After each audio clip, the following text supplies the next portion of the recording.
All right, yeah, I'm showing we're live, but no viewers yet, but that's okay. So hopefully people tweet this out. Popping on. People who join us regularly will notice we have a guest. Hi. So, Jack, you want to introduce yourself? And I'm no one special. No, I'm Jack Berkenstock. I'm executive director, one of the founders of the Baeridin Group. One of the organizations. We're based in York, PA, and we utilize tabletop gaming, whether board or RPG, for therapeutic and clinical purposes. So, awesome. Yeah. Woo! Woo! With these people whom with I have never worked in any capacity directly. Actually worked together all the time. I love it. Yeah. Well, I'm very excited to have you on and to join. And then you guys will also notice that Adam and Dr. B are all in the same room and sitting at the same table on one camera. What? So what? Oh my God, I'm real. They're real boys. This is actually just a test to be convinced that Dr. B is real. We always see him on camera, and we were pretty sure he was a Muppet. So. No, I still am, because you can't see my legs. I'm actually being operated by a team of 5 puppeteers, 1 for each hand, 2 for each eyebrow, which makes 6 puppeteers for those who are counting. I claim foul. There's not enough undulation to that eyebrow to represent that many puppeteers, sir. Yes. No organization would bother paying that many puppeteers.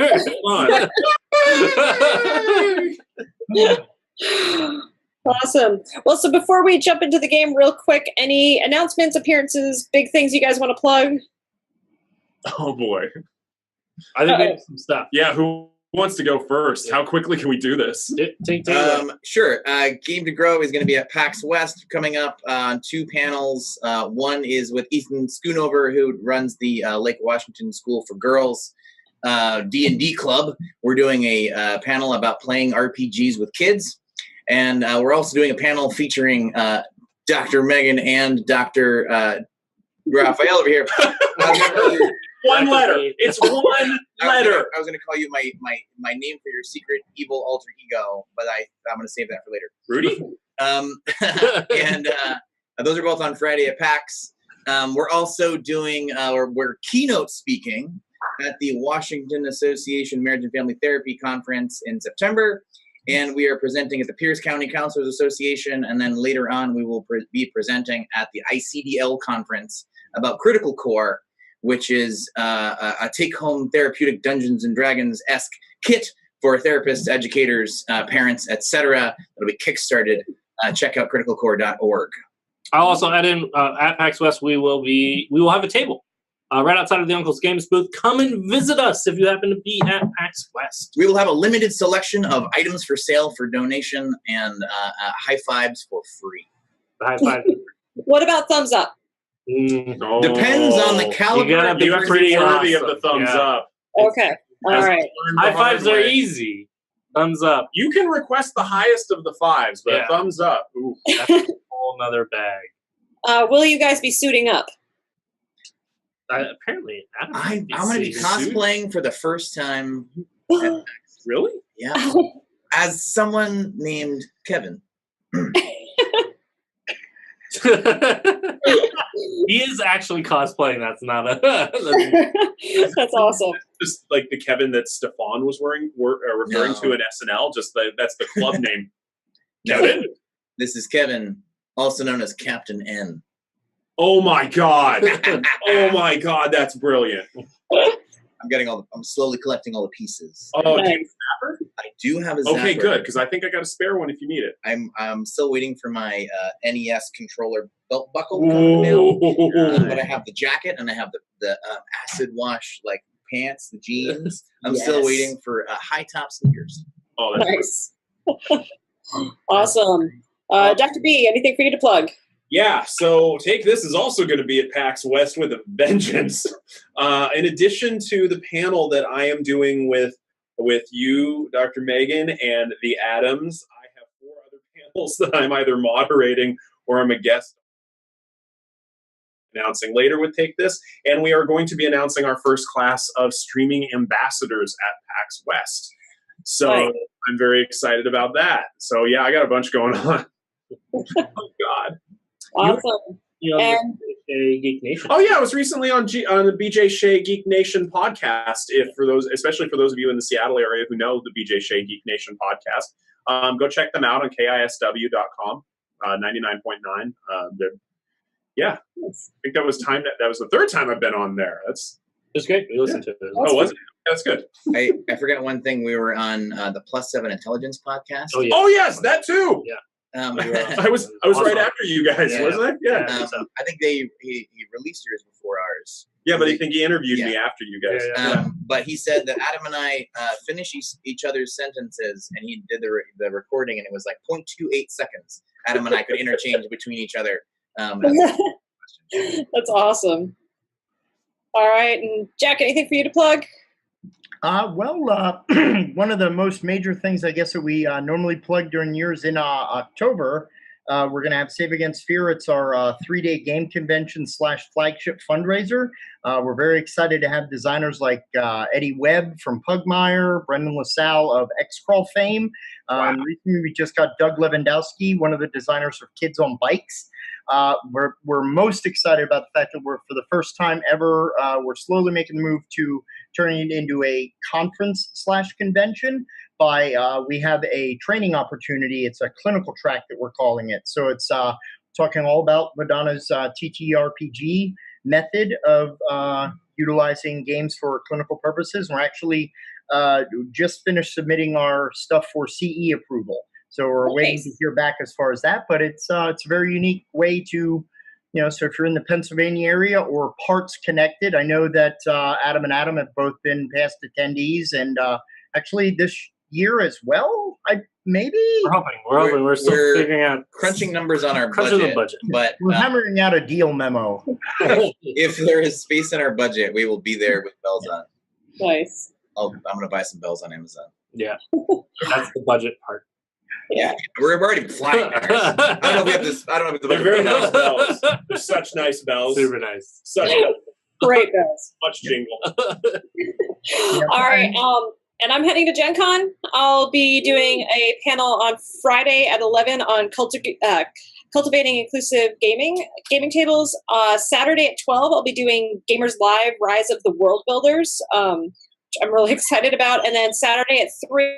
Is my panel on women in gaming using tabletop gaming as a path to empowerment. So if you're at Gen Con, come see me. It's going to be awesome. I'm also going to be doing psychology at the table throughout Gen Con. So as I run into people who do cool stuff to make their gaming tables inclusive, going to try to be getting interviews and getting those up on YouTube as well. So nice.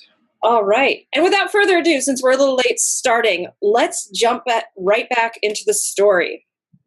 All right. When last we left our heroes, they had successfully completed the mission of stopping the curse of undeath out in the wild jungles and had returned to the port city of Mabu to talk with the merchant princes about what they had discovered out there in terms of finding fungus that had been attacking and killing different animals, as well as seemingly to spread through exploding brains.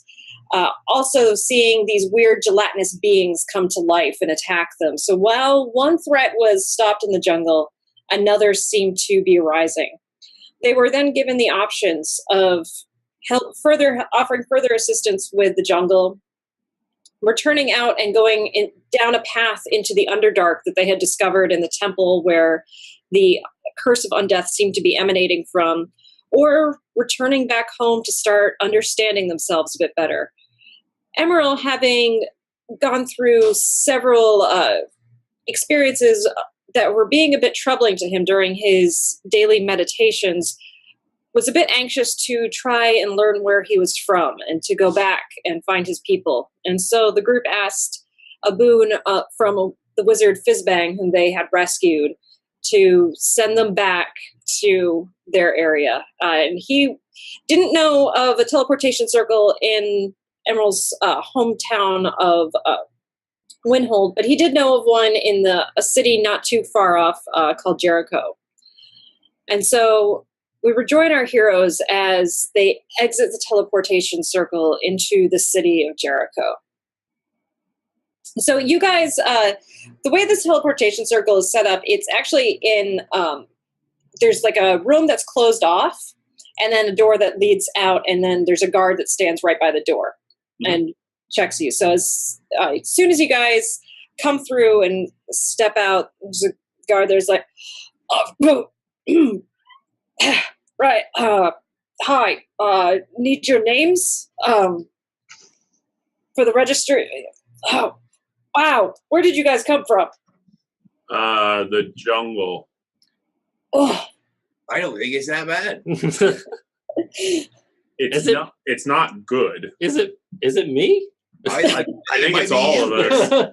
I think he's the stinkiest one. I do keep shape changing into big mammals. That could be a part of it. Well, I'm Immeral, and this is Baeridin and Gragnold. Hello. Hi. right.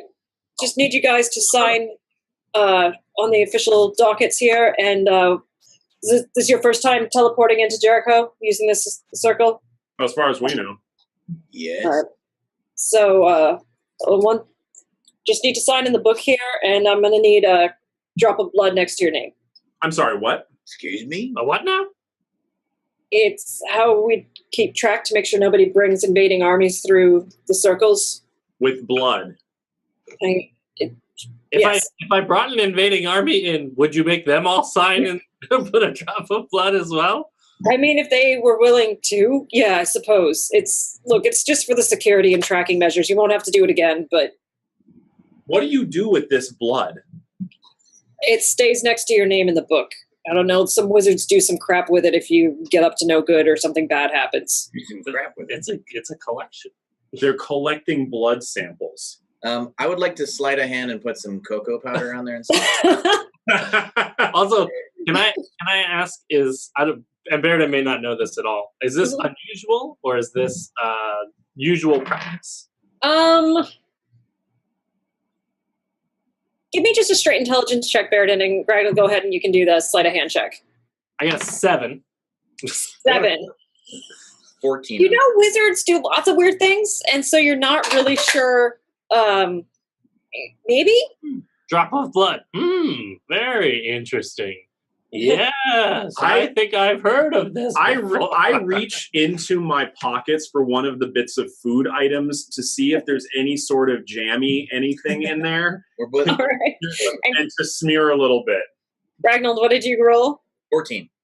All right. As you go to sign your name and smear some cocoa powder, he just picks up your hand and pricks it with a dagger and just sticks the finger right on next to you. I don't appreciate that. I put jam a hand into pocket for the raspberry jam something, and I turn around, I grab a knife. All right, now we're good. All right, make sleight of hand. That is your jam. Sleight of hand. 30. Oh. Okay. So you stick some jam onto the paper next to your name. What's that? So you stick some jam onto the paper next to your name. That's going to get really interesting later. Baeridin doesn't know any better, so he's just like, bring it to me. And yeah, just sticks you real quick with this, just the very tip of a very fine pointed dagger and one little drop of blood next to your name. That hurts. And he's kind of like, right, can you get out of here now? Oh, God. Baeridin gives him a big hug. No, What do we smell like? you guys have been in a very hot, humid jungle for 2 months without any showers or baths. Yeah. Oh, that's what you're talking about. This is just how I smell. This is no different than my daily life. No, we need to find something to bathe in. Gragnold, listen, I've been meaning to talk to you about this. You've been meaning to talk to him? You smell like an octopus. Yeah. Both smell like an octopus. As you guys are kind of bickering and wandering down, Meldis, you look over and you see this group entering from or coming off of where the teleportation circle is. You see a dwarf with a very mighty beard, a smaller gnome standing with a staff, and an elven man dressed in very nondescript clothing, and they're all just kind of bickering back and forth with each other. I don't smell. You smell. Guys, let's just find an inn that has baths, and all are going to have separate baths. I know I need to specify that, although I shouldn't have to. Bubble bath. Separate. Would the likes of you possibly be looking for some suitable accommodations, perhaps to wash yourselves off? You smell of fright. Oh, are you an innkeeper and or a bathkeeper? I'm no innkeeper. I do not deal well with the trappings of the city. I'm a guide. You look new. Well, you and me both, stranger. Well, naturally, we look new to each other. That's just part of meeting new friends, or at least new charges. How full of crap is this guy? What's that? How full of crap is this guy, Megan? No, my clothes are pretty clean. What are they looking at you? Can you describe your character, please? Yeah, it's a very rugged-looking individual wearing a lot of leather. He has tons of different nature accoutrement all around him, like, twigs, berries, pouches full of, what you can assume to be just things from out and about towards the wild. He is human. He has a bow strapped to his back, quiver of arrows. Not necessarily what you would call a clean individual. Little bit more of like a 9 o'clock shadow as opposed to just the regular 5 o'clock variety. But not anything close to a full beard. Wrinkled, weathered face, not scarred or anything of that sort. Hair just kind of hanging wherever it wants to. Is he human? Yes. I'm not making dwarf. I was just That was me. Oh, yeah. Sorry, that was us. Okay. That was you guys. There was a mirror. That was a really shiny. That was a shiny. Ooh, shiny. How full of crap is this guy? I want to know how much he's trying to con us. Go ahead and make an insight check. True Immeral to believe that 21. And how honest is your character being right now? 100% honest. He'll actually, while he's like, can I notice the fact that he's kind of trying to up and down me? No, I'm doing it subtly. I don't want you to know. Is it like make a perception check. Okay. Earl is just elevatoring this. Hey. What's your deal? Hey, whoa now. The perception. Where's that? I got you at a +3 on Beyond. Yeah, 11. 11. Now you don't notice. You don't notice him looking too shifty or anything at you. Okay. I like the cut of your jib, stranger. Also, I like all these twigs and things you've got on you. Oh, yeah, he said twig and berries. Yeah, I like your twig and berries. Hey, no, thanks, Gragnold. Pay no attention to these two. He keeps me straight. What do you want to sell us? I'm not here to sell anything except perhaps advice and directions. I'll buy it. How much? God. Actually, I think the first step, one, to not clog up the portal, is to get you away from here, but also so you can talk to other people besides me who's used to certain smells, to one of the nearest inns or places so you can clean up. Maybe get a hot Or how about we just walk through the town and we don't need your help or to pay you for knowing where the inn is? I have no doubt that as soon as we stand next to somebody, we will offend them badly enough that they will happily tell us where the inn and or baths are. Immeral, I think that's what just happened. Yeah, but you know, it's money. You're obviously very new to the city. Don't do it for free. I have very comparable rates. Free? Because you know what? That's what's comparable right now. If I go stand over, like you see that guy across the street right there, the one who's trying to take his girl on a date. I go stand next to them. They're going to tell me where the inn is, lickety split for free. Heck, they might give me some money to go away.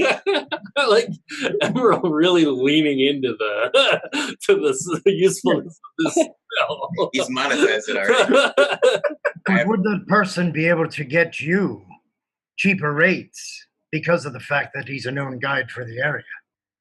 Ooh. Do you have a pin or something? A badge, maybe? What kind of cheaper rates? It would depend on what accommodations you're expressively seeking. But The I best can ones. definitely get you in good with. You have one that's like a really big swan bath. And Jack, your character would also know that roads right now are going to be kind of hard to come by with what's going on in the town. Okay. Well, at the moment, we have a very large festival. So you might even need someone with some special arrangement ability. There are two What are places. your rates? I don't work for the inn. I just get people to go there. What are your rates? Maybe he gets a cut from the inn. I have a question for you, sir. I'm looking for ale. Do they have ale at the inn? I'm sorry? Ale at the inn. It's a fairly standard drink, yes. Is that a yes? Yeah. Yes. Yeah, he said They his- would have it there. Well, there's two places that you could possibly go. There would be Kraken's Claw, that's in the proper city, or I could take you over to the Horse's Mane. It's a little bit quieter, off the beaten path. Might be good if you're looking to keep a low profile until you find out about the town. Depends on what your needs are. I just want an ale.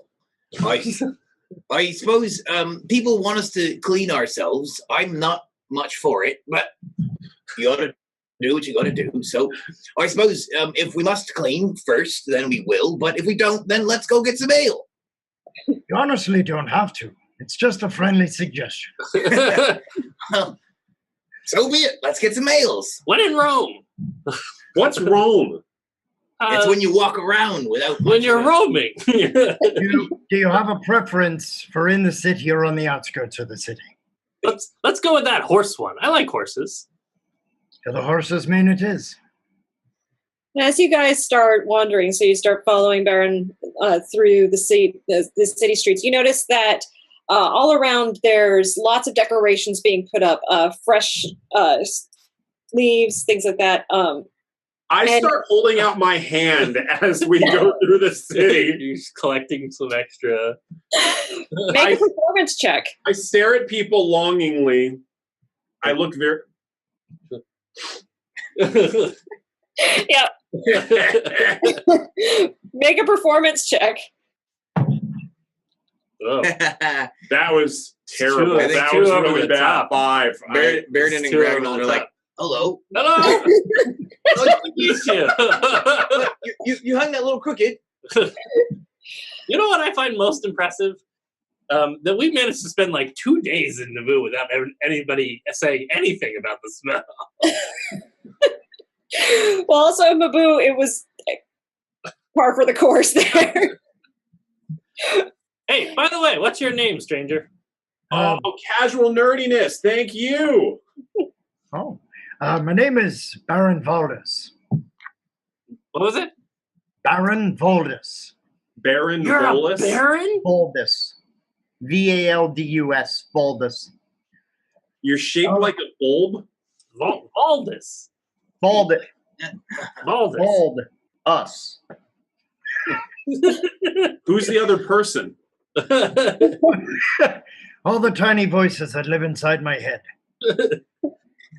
You and me Huh. both. Welcome. If you don't mind me asking, you look like you've been through a spot of adventure. Yeah, we've got quite the story. We fought some dinosaurs, but they weren't really dinosaurs. They were like big undead dinosaurs. Yeah, so really we made So I their guess they skin fall off. had been dinosaurs. I cut their heads off. Yeah, he's good at that. It's my thing. And then we were all like, ha, wah, and then we were, yeah. Anyway, so now we're here. Undead, you say? So we went through the jungle trying to stop an ancient jungle rot that was consuming it and destroying the civilizations that existed in the jungle. We found that a large brain and tentacled humanoid squid were the problem, which we had to defeat. Yes, they looked like that. That was better put than I put it. And in the process, yes, we had to fight through several undead dinosaurs. And yeah. Defeat the rot. I think this guy, I don't think we killed him. Oh yeah, that one he got escaped. away. I think the word defeat is a very generalized term here for we scared him away, and he may or may not be plotting his revenge. I don't know, her revenge, maybe, I don't know. If Their you were revenge. asking, where exactly was it that you were when you encountered these things? Deep in The jungle. We just teleported, so We're a little disoriented from the teleportation. I will say this too: when you guys entered the teleportation circle, it was sunset, nighttime, and it's probably about 10 in the morning right now. time travel. Do we feel a little wibbly wobbly? It's a little disconcerting. You're basically crossing that many time zones that quickly. We do feel wibbly wobbly. Yes. A good hot meal at the Horse's Mane will definitely do you good. I'll try not to pry you with too many questions, at least until you're better able to answer them.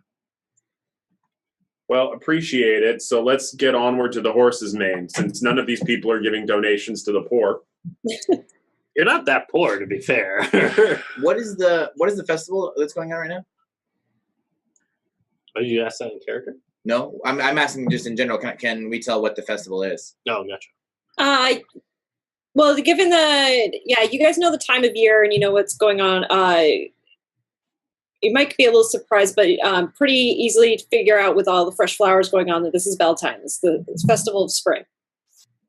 And when we went into the teleportation circle, it was springtime. It was still springtime. Yeah. Okay, that's good. Yeah. No, you guys are just basically like We didn't lose. you were in Brazil and then you teleported to Germany. Ah, Okay. Here. now we're talking. I I'm think I gonna. did this. Yeah. Baeridin will ask about the festival. Hey, tell me about this festival that's going on. It's a way for the city to explore and celebrate nature in the best way that they're able. They do their best to honor traditions, the seasons, the favor or disfavor of the gods. Go all the way to make crops better. All they need to do is commune. The gods aren't impressed by tricks and games. They're impressed by people who honor the ground. You must have very different gods than I've heard of. Are your gods all impressed by tricks and games? So now they're very fond of tricks and games, from what I hear. Do you know of Sylvanas? Bless you. What? Sylvanas. Milvanus? Sylvanas. Sylvanus. Yeah. Isn't that the metal that goes on the outside of expensive weaponry? He stops as you're walking. Sylvanas is the protector of the forest. I would watch your tongue. And Jack, I would say this too. You recognize that Immeral is a wood elf, Okay. and his lack of knowledge would be really surprising to you. Yeah. You look as though you're from an area that would very well know of Sylvanas. Okay, I'll trust you on that. Do you honor your birth home? I don't know where my birth home is. By your appearance, you come from a wooded area. At least I would gather a guess. Sure. That's actually what we're here to find out. He doesn't know anything about where he came from. Maybe you could point us in the right direction. If Well, it's you don't the really forest, look that much. seek, I'm the person you want to follow. See? Where are we going? But, All we What? do is show up at the town that we need to show up in, and we find people to help us. uh-huh. Are you afraid of taking help, but you'll take money? Money is dependable. Help isn't. Help is charity in any form. I think we're pretty helpful. Money is more reliable than people. He actually reaches into his pouch. He pulls out a couple of coins, and he just holds them out to you. That's all that's important to you. Here. Drops them in front of you. I catch them and put them in my pocket in one swift motion. Make a dexterity check. Okay. Is it a... Not sleight of hand on that one? No, that's just straight dexterity. It's your reflex. Okay, 21. All right. No, yeah, without issue, just you catch them. as they're falling and put them in the in the pocket. I don't even break eye contact. So apparently, you have a very particular set of skills. No idea what you're talking about. Why does he? Yeah, it's called survival. He nods and smiles and goes back to leading you to the horse's mane. As you guys are making your way through the streets, so you came into more of a central, like not the heart necessarily of the city. You guys have heard of Jericho. None of you have been here before. One of the big features of Jericho, though, is this massive lighthouse that stands pretty far outside of the city. And so, like, you guys are making your way, you reckon, is away from the harbor, because you can see this lighthouse off in the distance, just kind of, even though it's so far away, it's still almost dominating what you can't help but look to it. It's just very shocking and surprising to see something that big and man-made and structurally sound. It's pretty cool to look at. That's a beautiful lighthouse. Yeah. It's. I mean, I'm thinking almost like the Colossus style. Oh. And so as you guys are winding your way through the streets, you started off again in a very busy district. You saw a lot of decorations, lots of people around setting things up, different banners. But as you're winding your way now towards the outer city, it's getting a little quieter. This is a little bit more where residential places are. Go ahead, Immeral, just give me a perception check. Okay. It's not great. 10. What'd you get? 10. That's only 6 below my passive. All right, I'll let your passive ride on this. So you almost didn't notice this. Like you're kind of just looking by. You're passing by a bunch of shops, and you do notice one that has a closed for the day sign on it. Not quite sure why it's closed yet, but you do. This name catches your eye, and like it takes you a second, and then you kind of stop and turn back around. You see Crispy's General Goods and Bakery. Crispy? Mm-hmm. We need to come back to this tomorrow. We can go in right now. They're closed. Oh. Yeah. I can't read what that word says. I'm going to try to go in. No. You hear a voice in your mind, Gragnold. It says it's closed. Oh, thank you, Don. God, I forgot about Dawn. You're calling her by her name. Okay, so we'll come back for crispy baked goods. It's not Crispy's Cream? No, it's Crispy's General Goods and Bakery. I'm assuming we'll have, at the very least, we'll have some sort of creamy pastry, or Crispy will encounter some sort of tragedy and will loudly vocalize. A crispy scream. So you guys continue to make your way. Eventually, like, you come to a set of gates, and you come out to the outer side of the city, just beyond the gates. This is where a lot of horses and wagons and things are stored as other items come into the city. There's like one main thoroughfare. But one of the things you know is there's a pretty big hefty tax on bringing horses in and out of Jericho. It's one of the ways the city makes its money. So a lot of people will travel up there, board their horses outside the city, and then head in. So you guys see a few different inns, lots of large stable yards attached to all of the inns.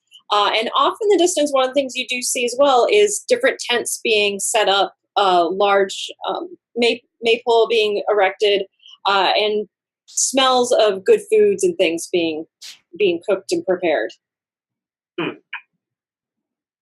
Smells delicious. But we still smell horrible. No, I can smell just fine. Yep, I smell it okay.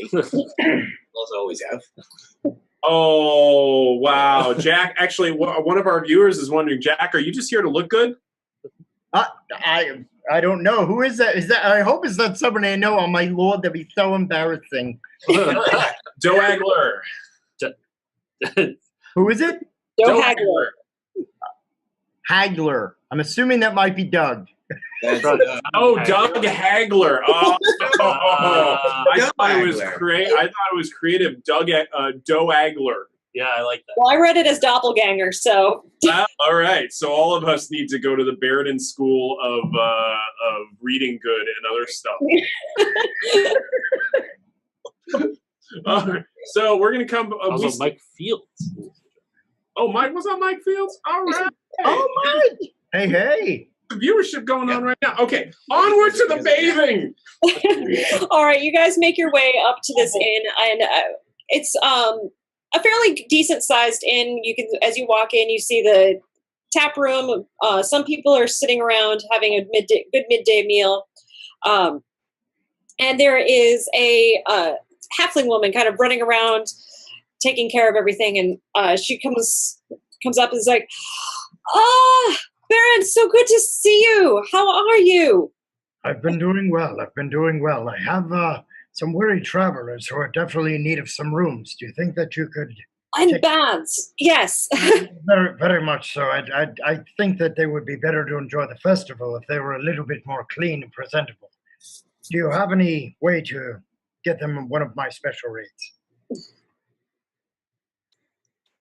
For you always. All right. I'm afraid I've only got 2 rooms left. Is that going to be all right for all of you? They can share one. I'll share a room with him. I'll sleep outside. I'm comfortable outside as well. You don't All right. Well, if you only need 1 room, then I'll tell you what. For all of you, for meals, baths, and get your clothing cleaned as well. Be a gold a night. Done. Yeah, all right. I'll pay for 3 nights in advance. All right. We've been traveling for a bit. That's the truth. Yeah. She hands you a key and gives you directions out to. You find attached to it. There's a natural spring that provides the water. There's a fountain, but then they've diverted part of that into a bathhouse, and they have some heaters, and so there's actually like you can guys do a quick bath, and then you can actually have like a hot soak to actually clean off. While you're in there, someone comes in and grabs your clothing to go and clean it, and they just steal it. It's like a college dorm room. I actually keep something throwable right next to me. Do you keep some like twine next to your clothes? Oh no! I know somebody just comes out and steals my clothes. Oh no! I actually picture Immeral as a never. Immeral is not a never nude. But as you go to paint, they're like, I was told you needed your clothes washed. Oh, Just throw the rocks at him. Yeah, I've got pebbles at He's the ready. deadly. He's deadly with those rocks. Is Baron Valdis also with us in the bath? No. More than I like meeting new friends, but I don't want to get that comfortable. I imagine you're like on the other side of the wall, and Baeridin keeps shouting at you. Baeridin, did you see that? Could you see how he did that? No, I didn't see that. Oh, because of the wall, right? That's correct. Because Yeah, of the wall would make it hard to see that. Ask You need a long bath. Eventually, you guys make your way out. You find that there's some replacement clothing left for you. It's nothing fancy, but it's... Is it mine? No, it's not yours. Your stuff is being washed and dried. Mm-hmm. They better not ruin anything in the pockets. A lot of stuff in your pocket. There. The laundry is a part of their regular business. Trust me. Mm-hmm. Your clothing is more than safe. Do I like these new clothes better than my old clothes? Is that your character choice? Are we gonna have like a montage where he's like,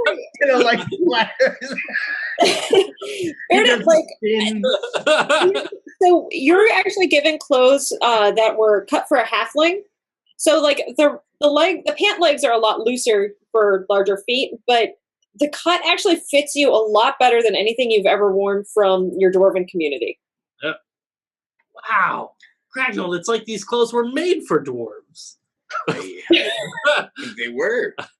I imagine Gragnold is not wearing dwarf clothes at all. Yeah, Gragnold has on clothes that are probably size for either a small human or a taller dwarf.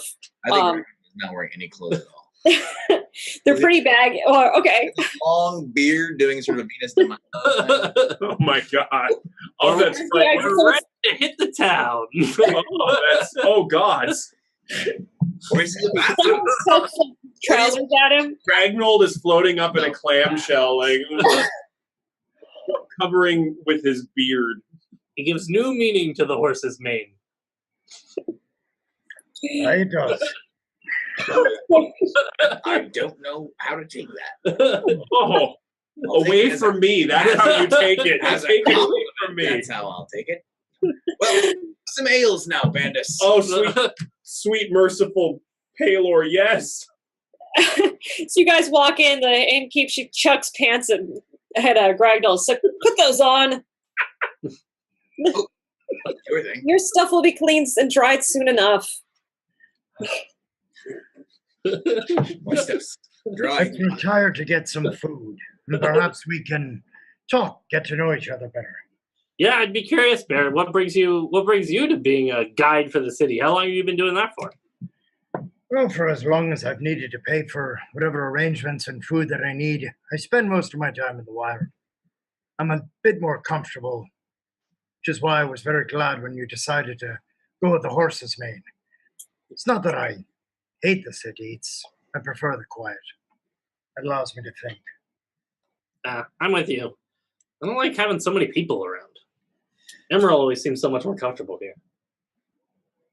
Well, to the extent that Immeral ever looks comfortable. That's his normal face. Sort of disapproving. It's just what he always looks when he looks at me. When did you learn the word disapproving? I learned it from you.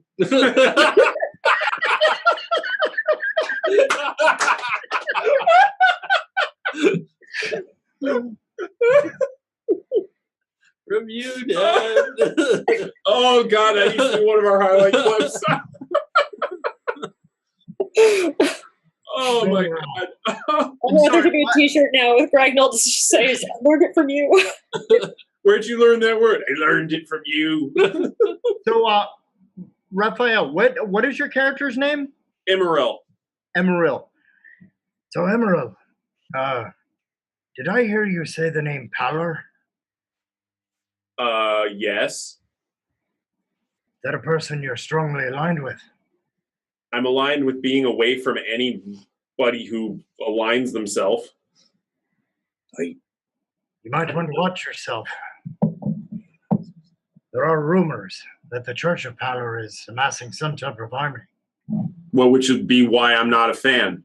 Yeah, actually, we've had some run-ins with them. What's going on with all that? I've only heard but rumors that they are trying to amass forces, condemning any churches that might have other leanings. Sounds about right. I don't know much about those folk. but I know that I don't like the cut of their jib. There is only What, because so it didn't much fit you? jib he likes to cut. Yeah. The wrong size. The jib was too big for you. I realize it's a big that. jib. I asked Don what jib means. Don, remember, it's one of those sails on the ship. Nick and M.A. taught you a little bit about them? Who's the main sail? The jib was the one in the front? I don't know why Baeridin knows so much about sails. You talked with M.A. a whole lot, if you... and Nick. Baeridin doesn't know what a jib is either. He just really likes the word jib, so he keeps inserting it into Well, other it's two sentences. consonants. It's inherently funny. Yeah. Truth? They're Yeah, so Paylor, they annoyed us, but it's a convenient god to reference. Well, It just seems strange coming from, as you were telling me about undead in swamplands. Those are kind of connected to what has been talked about with Valor and the army. So you might find a little bit more than just comfortable lodging in a festival in Jericho. Have you been seeing similar stuff here? Again, they're mostly just of rumors, but yes, there has been a lot of undead reported activity. Attacks on villages, whole villages destroyed. We learned something really important, and that was to cut their heads off. That works for pretty much everything. Mm-hmm. Yeah, I would probably tend to agree. You don't do much for even directly attacking someone with no eyes. Or if your eyes are in one location on the ground. Yeah. Ooh, unless they were like undead with butt eyes. We hear less. Challenge could approach us. From behind. Yes, we get that. So we care less about what the Pelorian cultists or church members or whatever they call themselves are up to. We're here to gather information on my upbringing. This is a personal question. What do you know of your upbringing? I know it came from this area-ish. Could you be a little more general, perhaps less specific? Okay, fine. You know that body of water we teleported across? Yes. From not there. Well, that's one area on the map that I can blacken out.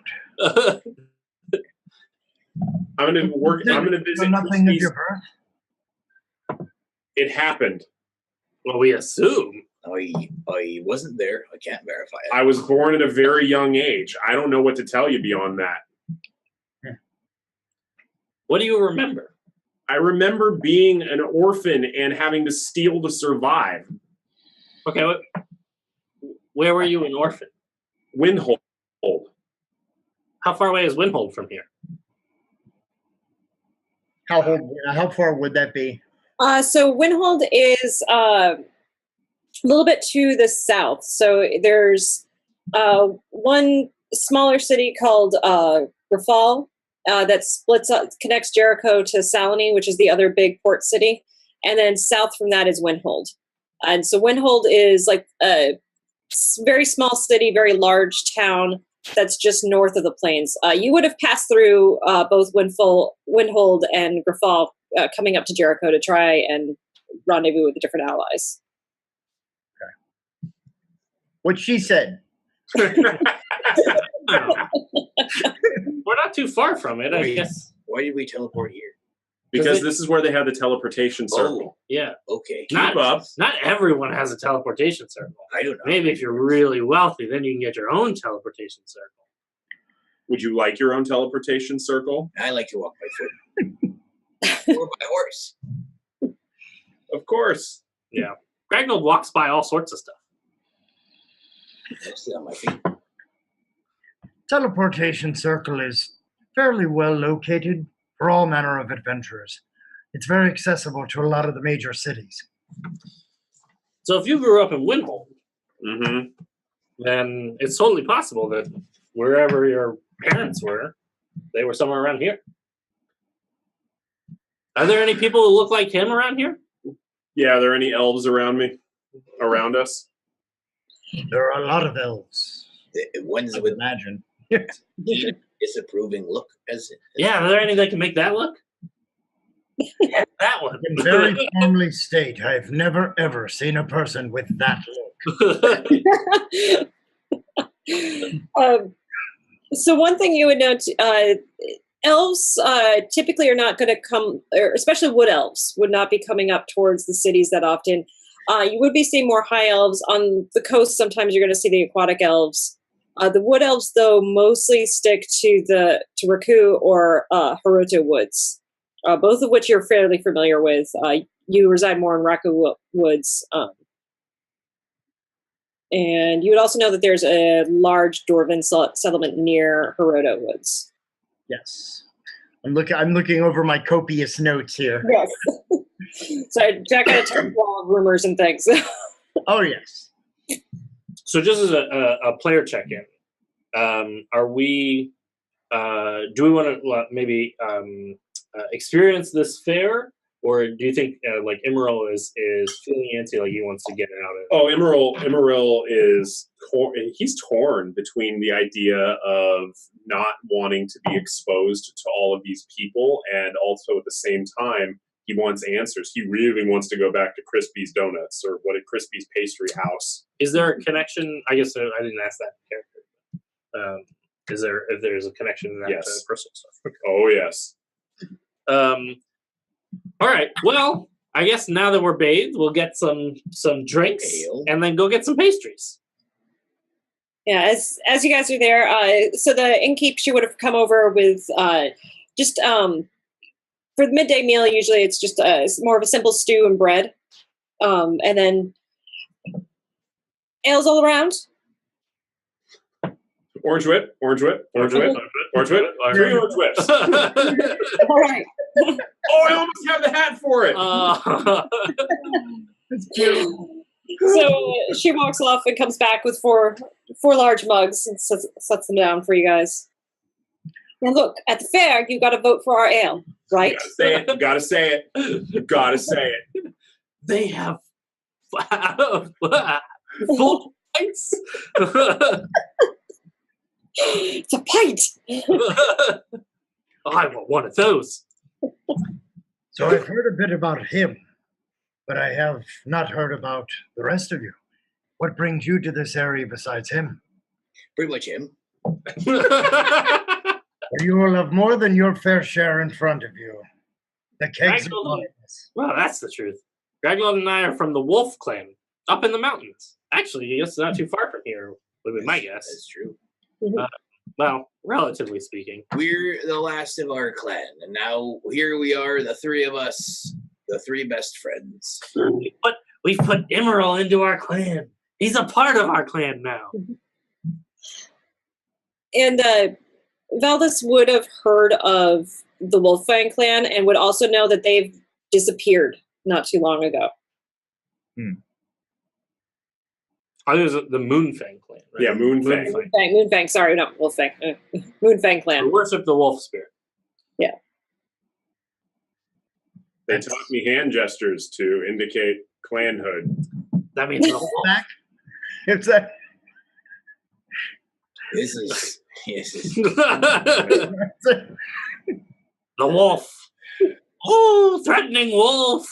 It has to Yeah. be very tiring carrying on the legacy of an entire tribe on your back. Sounds Yeah. like a heavy load to bear. he can turn into a bear. Oh, sorry, you meant that as a verb.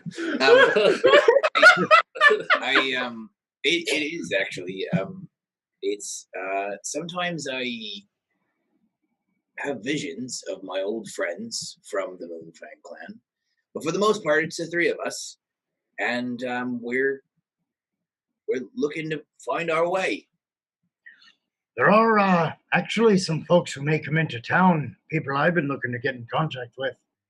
Some mountain dwarf who comes down every now and then. Perhaps it would be a welcome sight for you. What was his name? His name is Thobek. Do we know a Thobek? No, your clan was very self-contained and really had you traded with some of the Goliaths that passed through, but you never really interacted with other dwarves. Oh, couldn't hurt to ask him some questions. We never did figure out what exactly happened to the clan. We know they were slaughtered by Driders, but beyond that, we never tracked down who killed them. I know in the past, but Thobek knows much information. He would be a good person to talk to. We think we should talk to him. Let's talk to him. Thank Throwback, did you say? what's that? He's His from name- long ago. His name is Throwback? Thobek. Throwback, okay. THO. Okay. It's an old record. Throwback. No, it's more like a Thobek. Two Thobek. turntables and a microphone.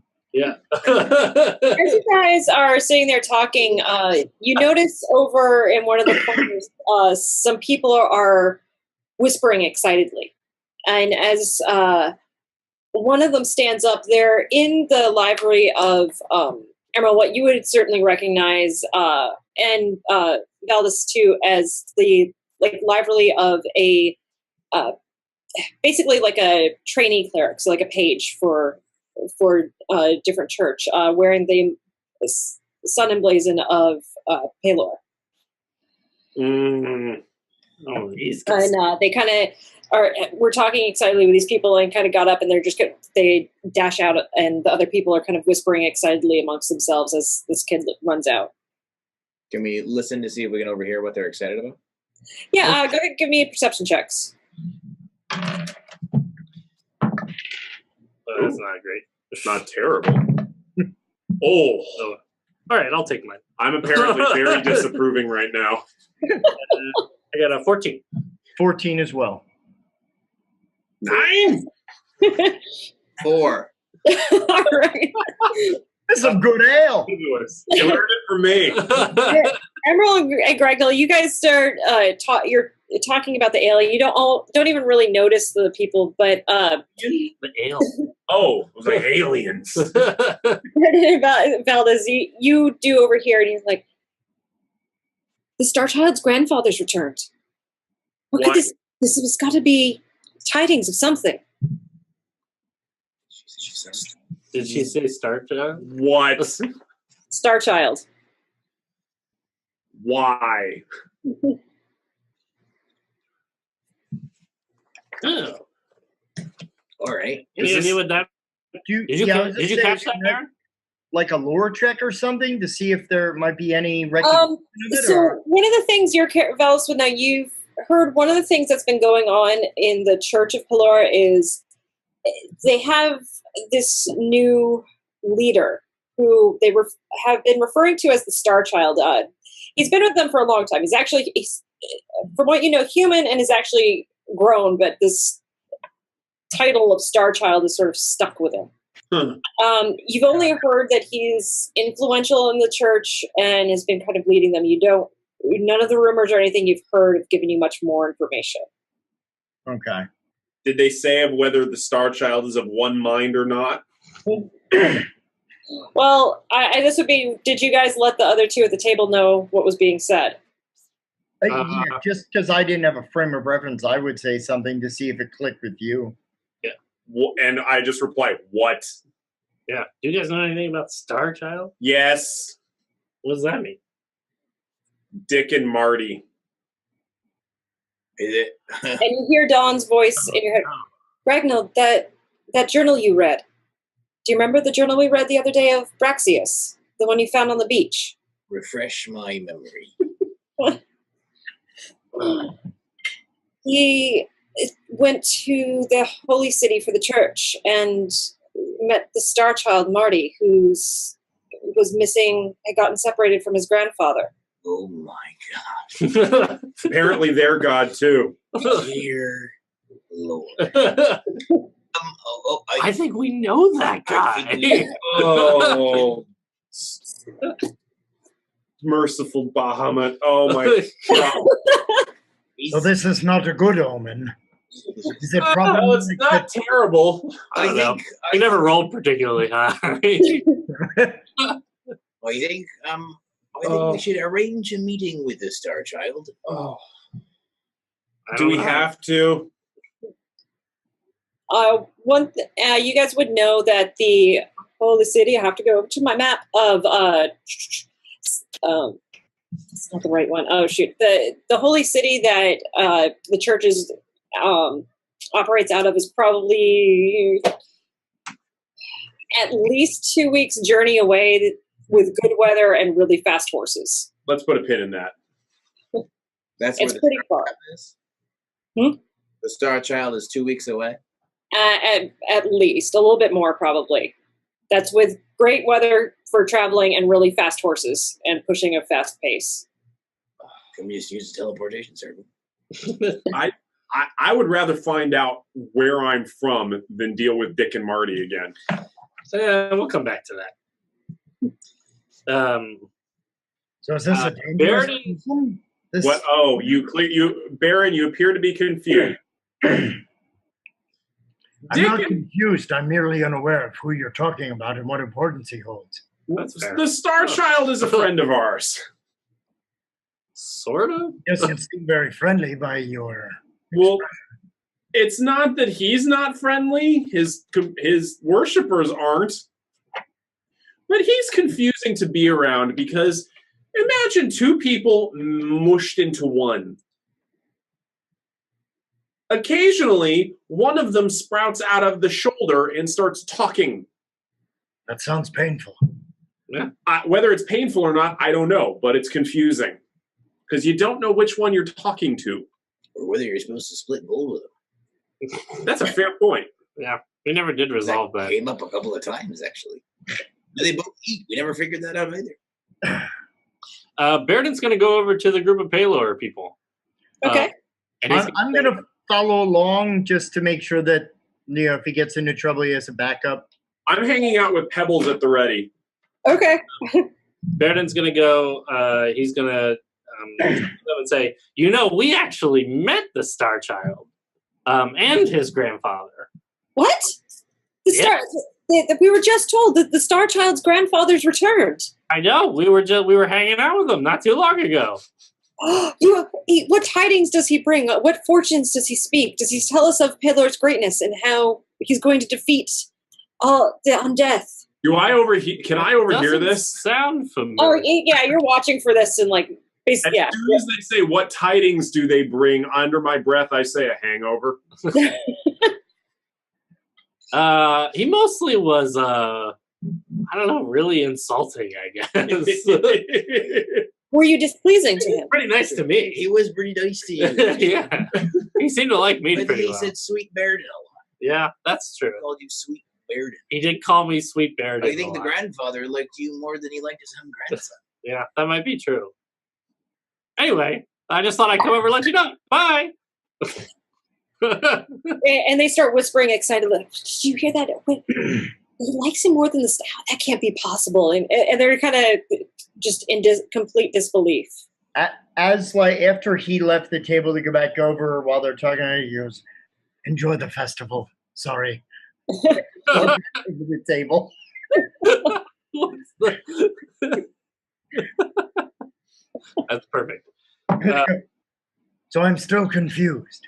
So are they, in all fairness. we met this guy. We met this guy a little while ago. And, two guys, I guess. Like you Some said, debate. sort of one person, whatever. And we adventured for a little while, and then he had to leave. And one of them kept being called the Star Child. And what's a good way to put it? Well, they left in order to, go find their home, I guess. So there's a Star Child, and now there's a Star Grandfather. Yeah, I don't know if he ever went by that name, but yeah.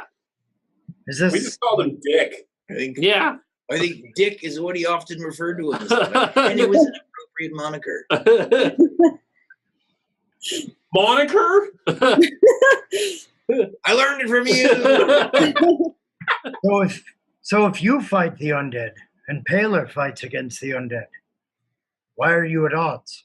That's a good question. Because his followers are jerks.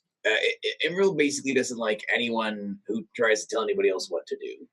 And we don't care for them much because we found a scrap of Pelorian cloth amongst the ruins of our tribe.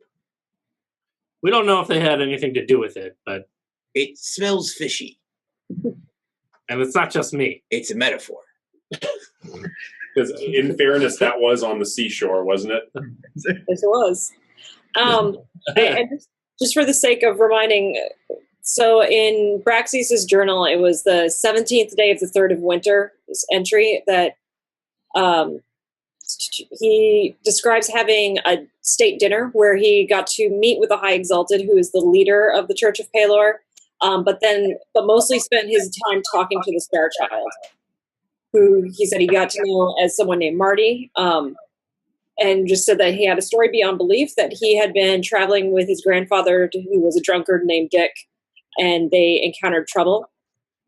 And he kind of notes, like, I don't even know what it was. The next thing I know, I was here, very injured. He was being healed. And because of his fantastic stories and places where he was from, the church seemed to revere him and start following him. Ultimately, What she said. we'll have to see how some of that pans out. Yeah, I guess we would report the journal findings back to Baron so that he can be in the loop. It just seems that if they're going to be assisting with the undead menace, I don't really see how they're a blight in any way. Well, they might They're have annoying, okay? and they might have had something to do But if with they perform a useful service, their annoyance is a minor hindrance. Oh yeah, clan aside. they might have had something to do with the destruction of our entire clan. No Yep. big deal. I will say, I'm Well, not, in fairness, good sir, I did not know of that. I'm not entirely convinced that they're assisting with the undead menace either.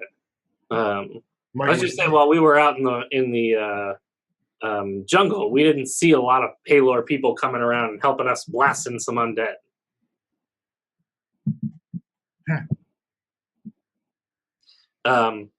Should I we? can only speak on what I know. Let's get some pastries. I think they're closed. Well, we got in at 10 a.m. Yeah, I thought they would open later. Although Oh, most pastry places would open in the morning. That's fair. What I know, Crispy's normal operating business hours. Yeah, because of the festival going on right now, like what day of the week is it? They do close on certain days. I have to pull up my calendar. Herds Day, the brownest of them all. Yeah. brown. Reasonable to say a lot of places are closed right now with just helping to set up for the festival. Tomorrow's the day before all the big festivities take place. So today's like sort of this setup day, and then tomorrow will be like the final polish before things are completely brought out for all of Beltane. So likely they'll be open in the morning. Well, do they have a food truck? Cart. There's many food carts being set up outside. I'd imagine, I'm just going to kind of narrate through for you guys that you go out and you wander and you do kind of look around. You see different tents and things being set up. Some early things of looking like games that are being put together for kids. Different animals are being brought in to be judged for, prize-winning animals. People are bringing out their foods. One of the things you do learn is that there's essentially two different festivals that are happening. The one that's outside the gates that you guys are close to, and then the one that's in the gates. The inside the gates is more where you're going to see your displays of like very prominent bards telling epic stories and things, trying to gain favors. A lot more of your fancy foods for judgment. Like your thoroughbred horses and all of those types of things are going to be more in the inside city. A lot more fancy dress. Outside is definitely a little bit more down home country. Looking more for like the biggest pig, the strongest horse, than the prettiest, right? And the food cabbage. yeah. The food competitions and things too are for more of fare that you guys might be a little bit more accustomed to, of different meat pies. Gragnold, you hear of an ale competition for a few different ales are going to be awarded the best ale. I joined the competition. Oh, Okay. you made your own ale that you magically made in the very short time available to this to this thing. Judge? Yeah, I could be a judge. I'm a fantastic ale maker. Yeah. So as you were walking around and cruising that, you actually you come across one guy who is he's a halfling trying to unload one of the kegs on his cart and not doing a very good job of it. Like, okay, let's get that up there. Oh, thank you. Could you help me put that over here? Over here, all right. Oh, this is the winning brew right here. Wow, it already won. Tell me more. Is there a competition? There is. I plan on winning it this year. What's your secret ingredient? Love. If I told you, it wouldn't be much of a secret, now would it?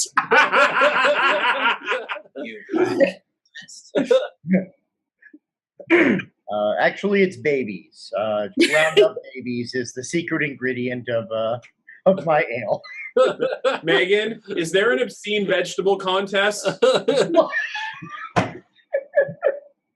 No. I want to find the winningest misshapen potato. It's blasphemy this year. It looks like Paylor. And the cabbage looks like Tiamat. Her leathery wings are represented in each leaf. One Tiamat-y looking cabbage right there. Are any of the games set up yet? Not yet. They're going to be happening the next day. So if you guys want to, let me finish up the thing with Gragnold, and then we can kind of skip ahead to going to Crispy and the start of the festival. I'll buy this barrel from you. No,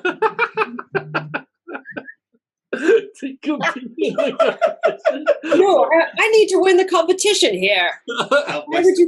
Are you trying to steal my secrets? Oh, what's the prize? He's trying to buy them outright. Bragging rights was the biggest one, but 50 gold. You've 1543 gold for bragging rights. Do I overhear this? Would Immeral have been wandering around with Gragnold looking at the setup? I think I'm wandering around with him just to keep him from doing something stupid. I've been trying to get a good ale in this 1, 5, 4, 3. Are you a brewer? Bag. I wrote it on the side of his bag so he'd know how much money he had. No! Don's been teaching him how to read numbers. He did a good job. Yeah, you did a good job. He's about to give 1,543 gold For a really good ale. Are you a brewer then? I am. You could buy a brewery for that money. I have a brewer's kit. Well, you strike me as the sort that's been wandering a bit, though. That's why I'm willing to pay a pretty penny for a good ale. Well, what about paying a pretty penny to be able to make your own? I don't know if we have time for the competition. Not for the competition. I'll tell you what. Come here.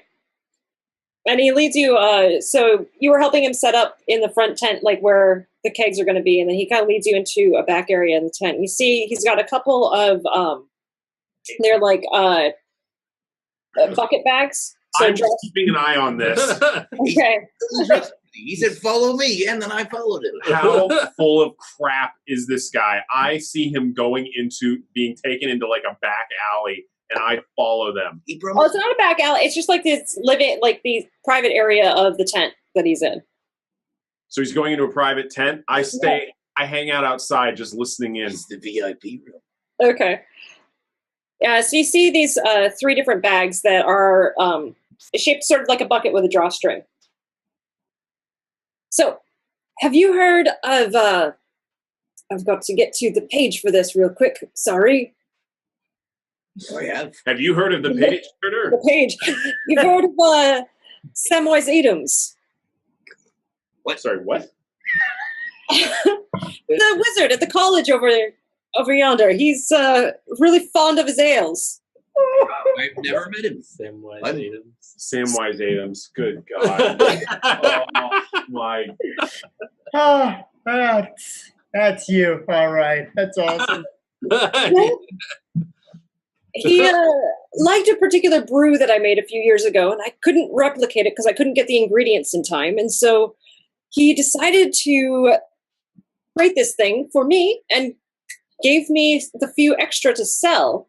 And I'll make a deal with you. I'll sell you one of them if you promise to let me try some of your famous ale. Oh, you think we have a deal? All right, let me show you what this is. And he opens up the drawstring. What you see is it just looks like an empty bag on the inside, but you see on the back side there's like this leather wallet. And he goes and he opens it up and it flips open and you see what is it? 12 different bottles. They're all empty. And he picks one up and he's like, pick an ingredient, put it in here, and it's not going to age past the time when it enters this bottle, as long as it stays within the bag. Huh. And you also see 2 larger, or 4 larger envelopes, and he opens these up for your wheat, your barley, hops. But this is the best bit. And he reaches in, and then he pulls out a pony keg. And it has a triangle on it. And he sets it down, and he reaches in and pulls out another pony keg, and it has a circle on it. And he sets that down. Does this again with another one with an X, and another one with a square. And he sets them down. And you notice each is corked with a cork, and there's another cork, like a little holder for it set off to the side. Do we call it the brew station? He picks up one, he said, as long as this cork is in it, and it's a very light tan, the ale will age. When you want it to stop the aging, he holds up a darker brown cork. You put this one in it. If I knew how to write, I'd take notes. As simple as that. All right. Light one first, then the dark one. And then all your special ingredients can go in these little pouches. So each bottle can hold probably about 2 ounces. They're not very big. They can hold about 2 ounces of different ingredients. And he picks them all up and he just puts them all back inside the sack. Can't hold anything else. I've tried to see if it will hold other stuff. It won't. Okay. But I'll take it. I'll give it to you for 800. How much of a good... I'm outside listening to this. How much of a good deal is this? Does Immeral go like, bargain down? Hold on. I'm just listening. For something that's extra dimensional space, it's a really good price. Okay. I don't say anything yet. I hold out my bag of gold with the number on the side.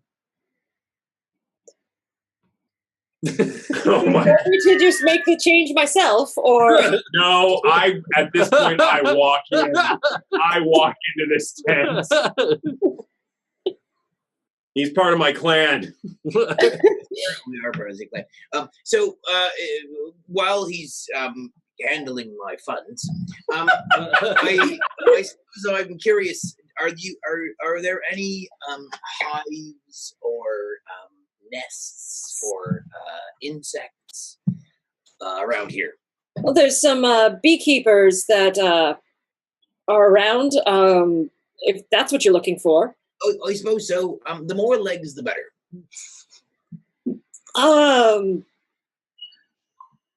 Sorry, and I just put the brewer's bag in your inventory in your journal on Roll20 for you.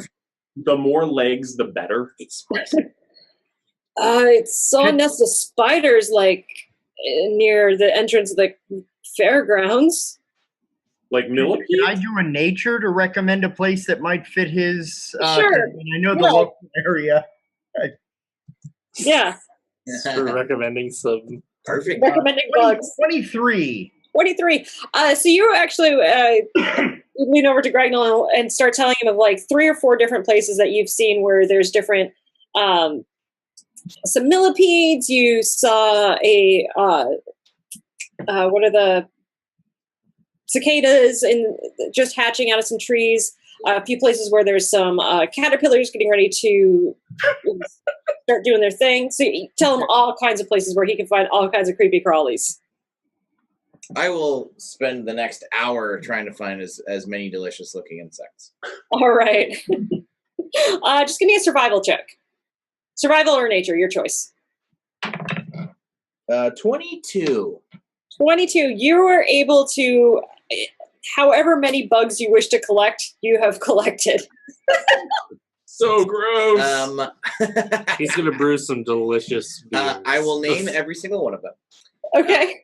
And then I will crush them and then put them into the beer. All righty. Is the naming part where the love ingredient comes in? Yes.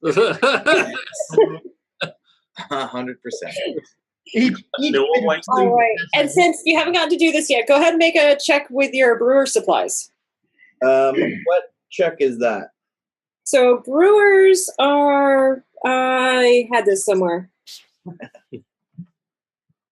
That'd either be intelligence or wisdom, I think.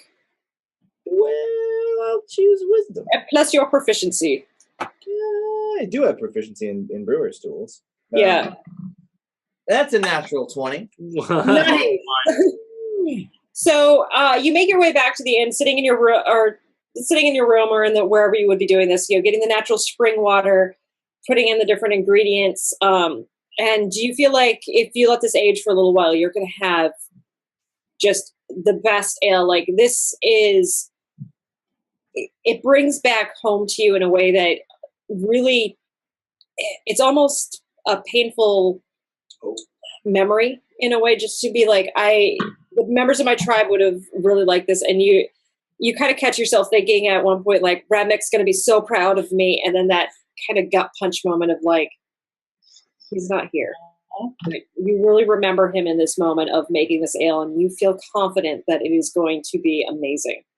I will stay in the room that I am in and wait for someone to come get me. I imagine actually, as we like explore for the day, and to kind of move us to the next day, so we can get to kind of the fair and stuff. That Baeridin and Immeral kind of wander about, but all the cool stuff is going on the next day. So yeah, it's just kind of like seeing what's set up and like kind of making some mental notes. Like, okay, I definitely want to check this out.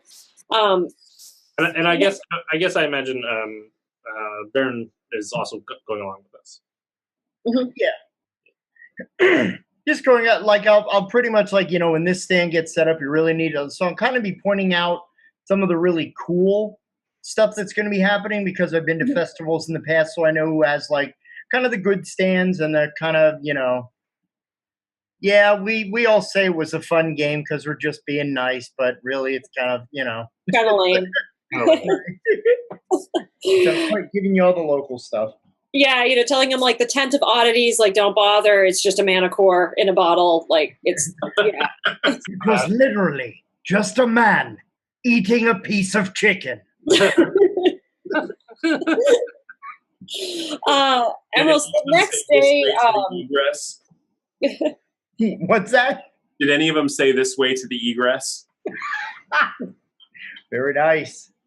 The next day, you make your way to Crispy's General Store and Bakery. I take a big pause before I enter. Wow, Immeral really likes pastries. I had no idea. You're not talking to me. I'm in the room crying. Oh, is this going on?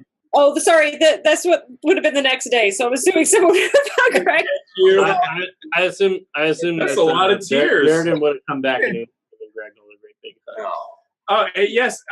Yes, Baron. Tell us more about this man and the chicken. We have a request. Thank you, casual nerdiness. What I thought was it would be a giant chicken capable of consuming a man whole. But in fact, it was a man who was just eating chicken. Well, there are some important details we need to know. Light meat or dark meat? That is one piece of gold in 2 hours I will never get back.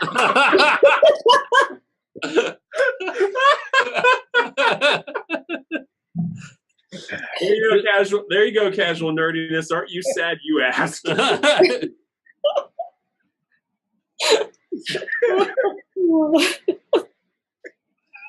What did they do for the first part of the 2 hours, or did you just watch the whole? They were just watching the rotisserie go. Just watching the whole thing. They were relegated with tales of 11 herbs and spices, 11 different countries, one for each herb. Oh, okay. So I pause outside of Crispy's pastries.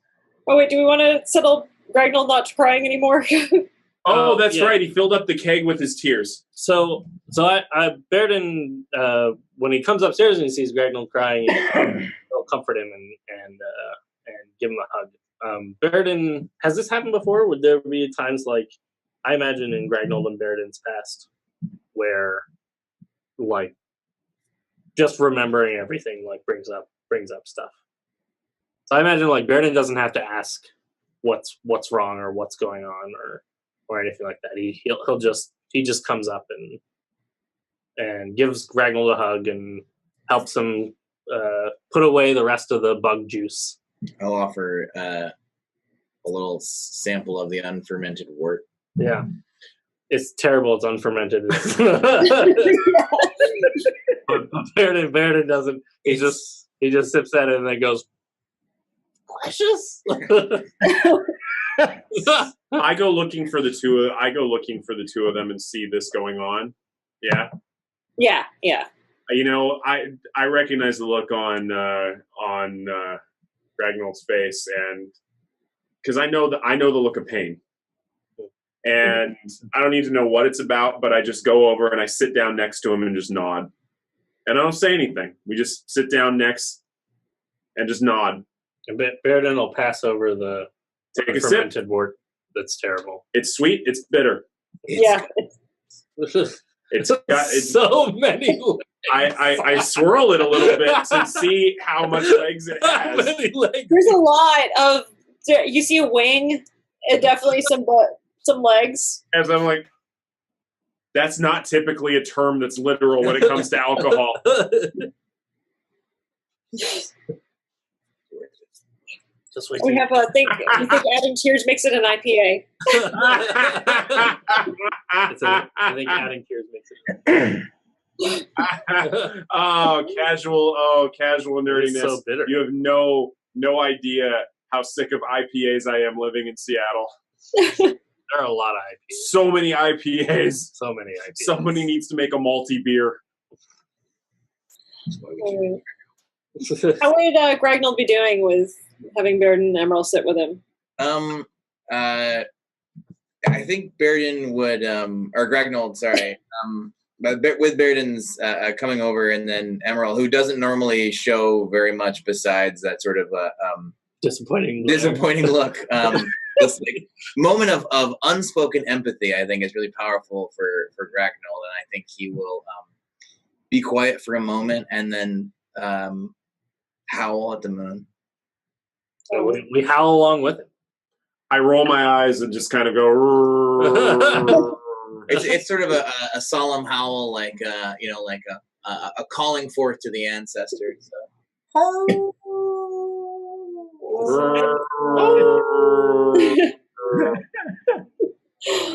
Aren't you guys glad you're on this stream? As you guys do that, you have just this kind of nice sense of calm and even though so much has been lost, like you still have these people with you, and you don't feel as alone. And as long as there's still people to share the ale with, that's all that really matters in the end. That's my clan. That's my clan right here. Where's your quote for the night? As long as there's people to share the ale with, that's all that matters in the end. Yep. So that goes on the back of the t-shirt. Where is Baldus right now? I'm kind of just kind of making the choice that, like, I can tell that, you know, I'm not really, quote unquote, a cast member of the Band of Brothers, as it were. So I'm kind of like standing outside, like, this is your moment, but I'm still kind of there. Do you hear us howling? I would imagine it's loud enough that you would hear it. Yeah. A little curious, but you had already said about tribe and a tradition, so it's especially given the name, it actually kind of, you know, a little bit of sort of like, wow, there might be some nature loving in this little group of people after all. Yeah, I'm curious. Does Baldus know enough about the Moonfang clan? Like, does he know? He knows that they were wiped out or something, right? Is that something that I would be aware of? Yeah, would know of them. So you don't normally go into the Moonlit Mountains. You stick more to the forests. Yeah, more like the wilds. Yeah, but some of your friends, some of your contacts do live up in the Moonlit Mountains. Those are some of the ones that you're looking to talk to learn a little bit more about what's been going on in the woods. Okay. And you had heard from one of them that the Moonfang clan had been wiped out, seemingly. And nobody really knew what happened. Just the village was gone. But you didn't know too much. You knew it was a clan of dwarves that lived very close to nature. I didn't know much beyond that, though. Okay. But it all kind of goes along with just the strange tidings and strange things that have been going on in the world. Okay. I mean, I guess every now and then my curiosity kind of gets me, and I just kind of like, peek in to see what the nature of this friendship ritual of sorts is, just to see if I can kind of place it in my own reference. We see you peeking in.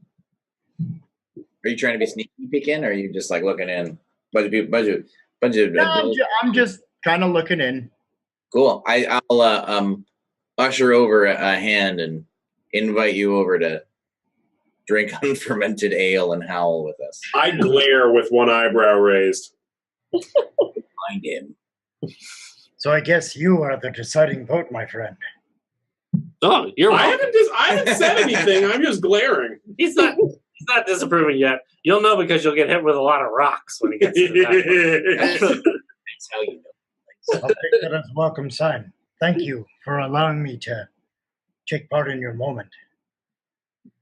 I go over and grab the brew and slosh it down. Yeah. It does not taste very good yet. By Diet Coke. Chew it a little. And I think It's like Diet Coke. does Baron drink a fair amount of ale and beers? Definitely on the ales. Yeah, he's been known to sleep a couple off in the trees. Okay.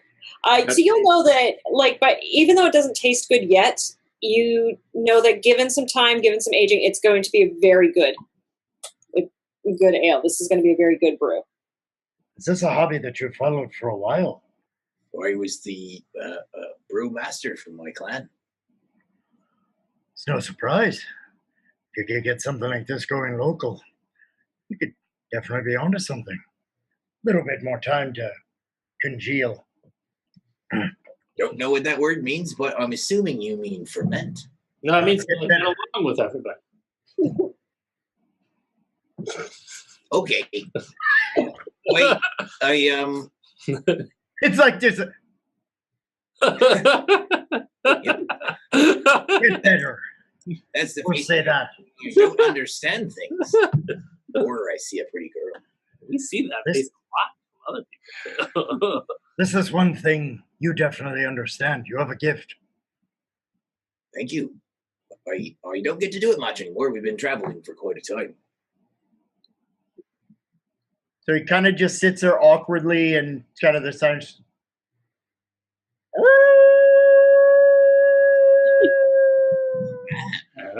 Wait, I'm pretty impressed, actually. You might have a little bit of Moonfang clan in you after all. I've spent some time in the wild. I felt a little alone on that one. Maybe I was just testing the pipes. Want to give it another shot? Wait, I think someone's got to start and set the key.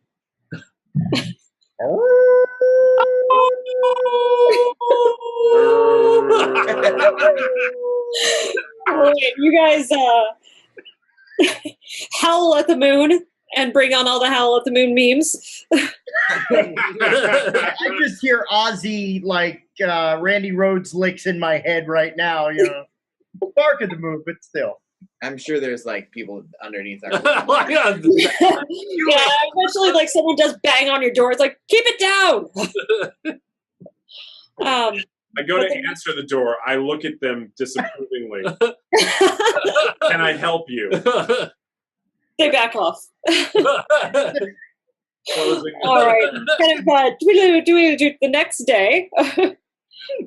Immeral's heading over towards Crispy's General Goods and Bakery.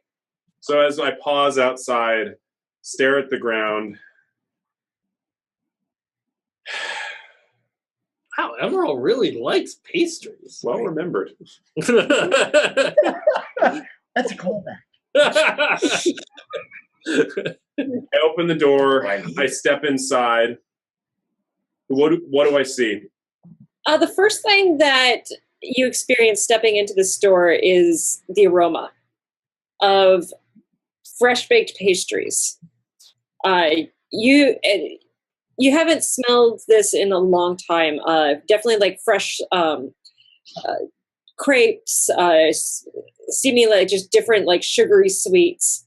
And you do see a nice counter with all kinds of different baked goods. And you see a young woman with a kerchief tied over her head to kind of keep her hair out of her face, but one bit is kind of fallen down still in the front, kind of trying to blow it away. She sets down this pile of just steaming a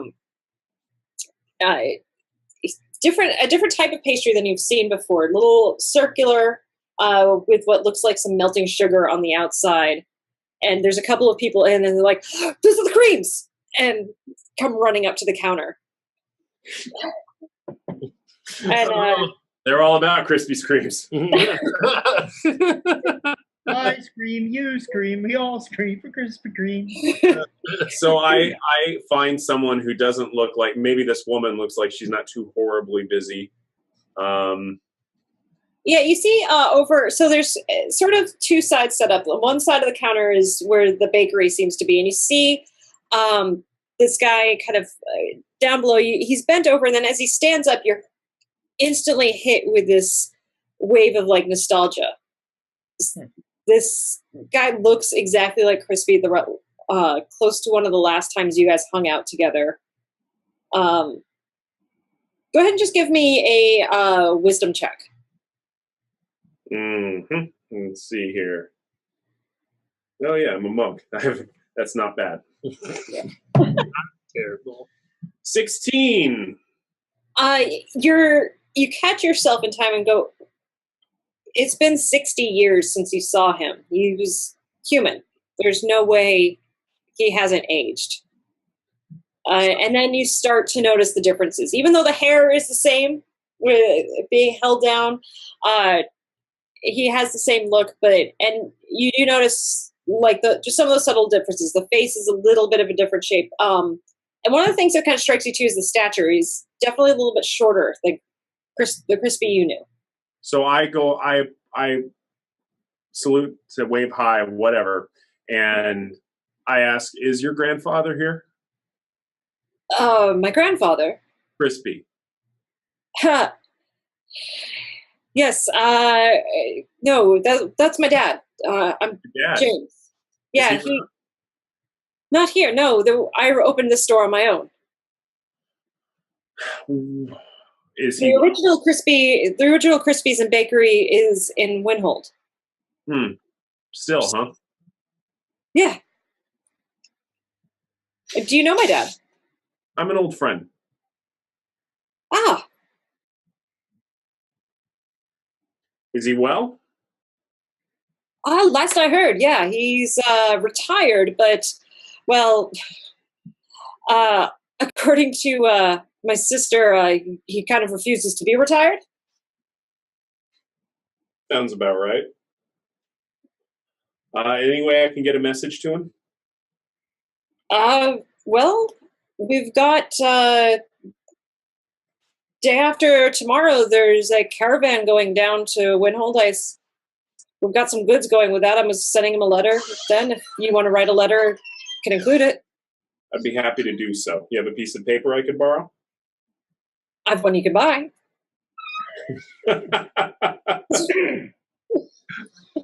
You know what? You do remind me of your dad.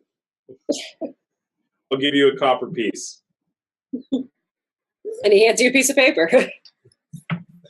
And I don't suppose you're going to charge me for the ink, are you? No. So I begin to write. Crispy, it's been a very long time, but I feel I'm going to be coming to Windhold soon. I would love to meet with you. Immeral. Right. Yes, I'm sure you have questions, and I'm happy to answer them. I'm gonna sort of stand so that Don can read over his shoulder. Yeah, and Don. Do I see this going on over my shoulder? Looking. So I'm gonna, Oh, I know what's going on. Do I notice? Make either deception. Yeah, make a deception check, Gragnold. right. Oh, my charisma-based check. That's what you're talking about. 5. Immeral, you most certainly notice him like being very obvious. I turn around. Oh, excuse me. Hey, Gragnold. Look over here. Hey, Gragnold. Oh, Immeral. Didn't see you there. Yeah, about that. But I bet Dawn saw me here. Oh, Dawn doesn't have eyes. Mm-hmm. She's a sword. Yes. Well, how about you stand over in that corner because I see sparkly things over there. Oh yes, I do too. Interesting. I'll just get a put Dawn. Sparkly things. Like, taking And I'm going to suddenly hold the sword just like this. All right. So what you see Gragnold doing is he's holding a sword hilt up kind of over his head oddly. And every now and then you do notice him kind of nodding and seems to be talking to someone named Dawn. Baeridin is double fisting donuts at the moment. And he's in like the crowd of little kids that do I notice donuts. That? And he's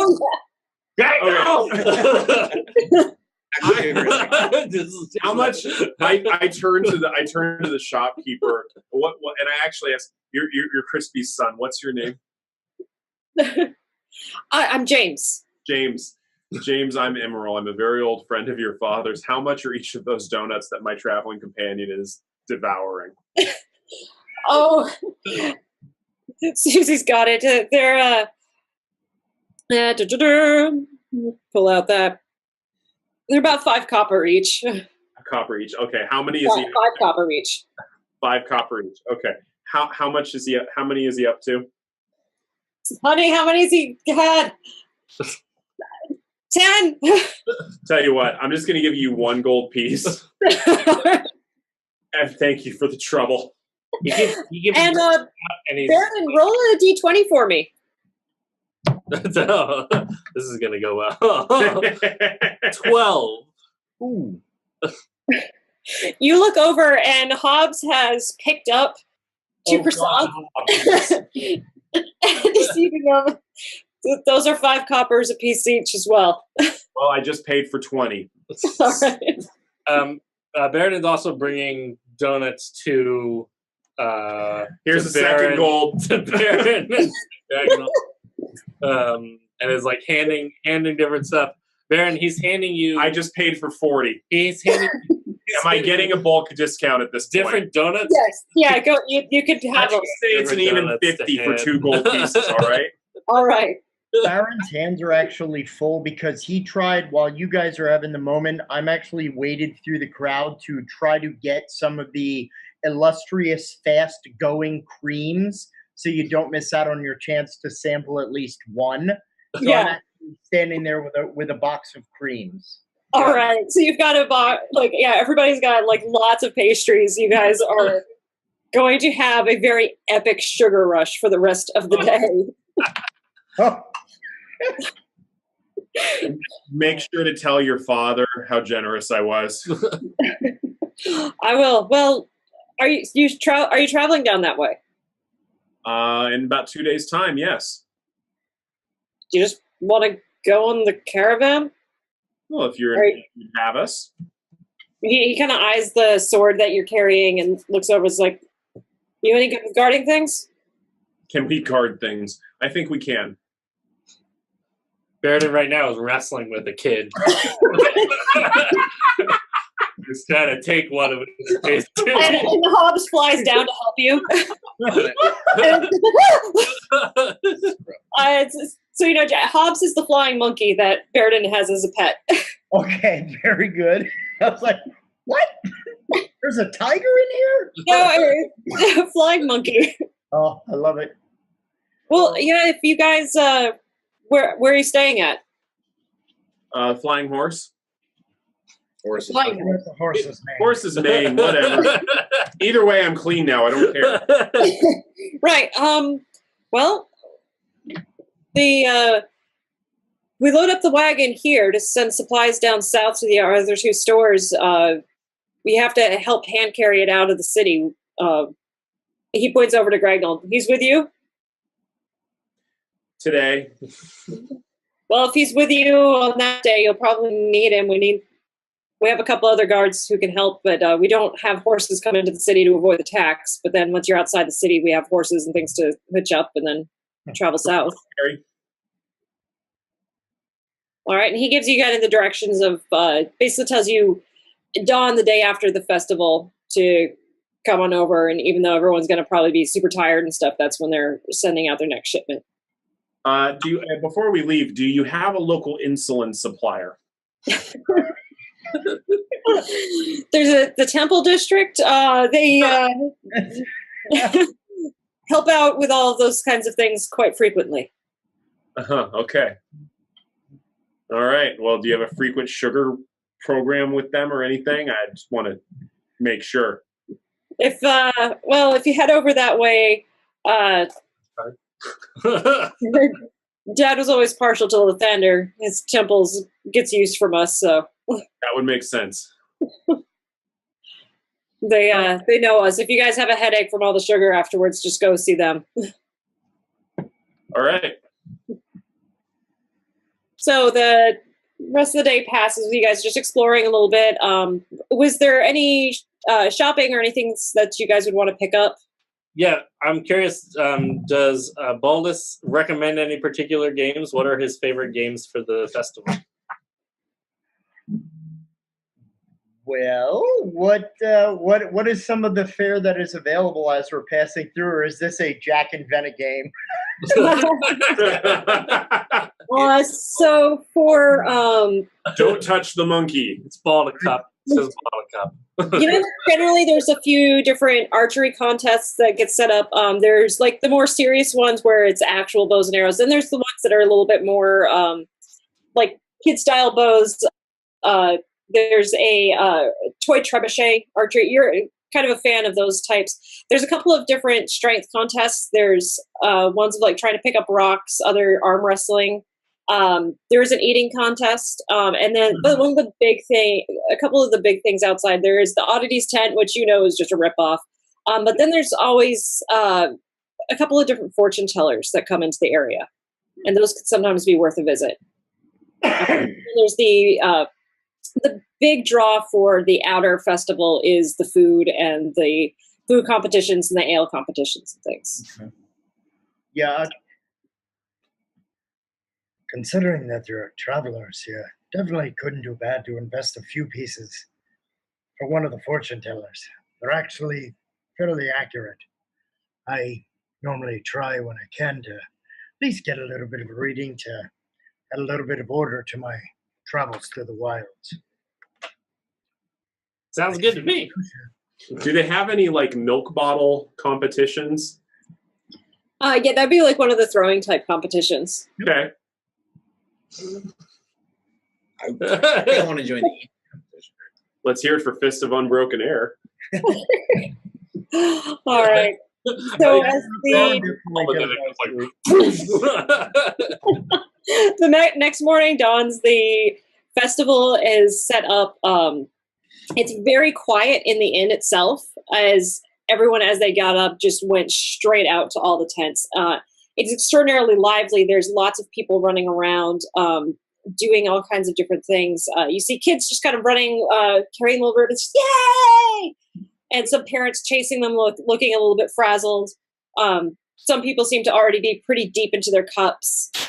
There's a couple of different bands playing, a few bards telling different epic tales and things. Overall, just a very light and happy mood in the air. Actually, you know what? I find the archery competition, and I specifically find the person who looks the I find the person who looks the most smug. Okay. And I do. Who do I see that looks the most smug? Go ahead and just give me a perception check. Nat 20. Nat 20. All right. You see somebody. She definitely looks very full of herself. She's got a super fancy bow, like it's got a lot of elegant carvings on it, and is just kind of looking very uppity and just. What do I get the sense could aggravate just by watching this woman? What could aggravate her into, if I suggested it, taking a shot at me? Ooh, gosh.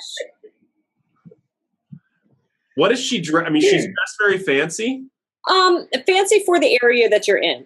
Like not like nobility, but maybe more well-to-do merchant type. Well-to-do merchant type. Okay, you know what? I sidle up to her and I say, "That's a pretty fancy bow. It's nice to know you had the funds to buy your way in." I won this, thank you. Daddy's money gets you a long way, doesn't it? Oh, snap. Yeah, I imagine we're all like standing by the side, like watching the whole thing. Yeah. It's got some cracked cord and like.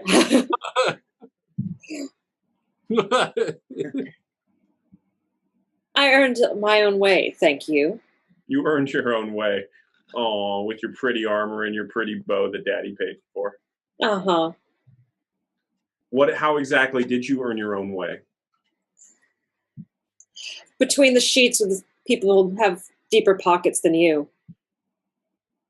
Did you say between the sheets? Yes, she did. Basically, you don't know how to use that. Well, are you willing to put your gold down and enter the contest? Tell you what, I have a different kind of contest. Wait. Whoa. I'm willing to put gold in to see if you can hit me with it. I'm not going to get disqualified for attacking somebody. Oh, I will give full consent. She walks over to someone, and you see them kind of whispering quickly. And this person comes over, and they have a sash on with an official seal of the cities. What's this? You want to be shot? Ugh. She says she's good. I say otherwise. The best around. Say that again? She's the best around. She's the best around. Contest the last 3 years in a row. 100 gold says she can't hit me. She kind of looks and shrugs. Are you sure about this? Fine, 200 gold. And she's looking at, I'd like to take that bet. And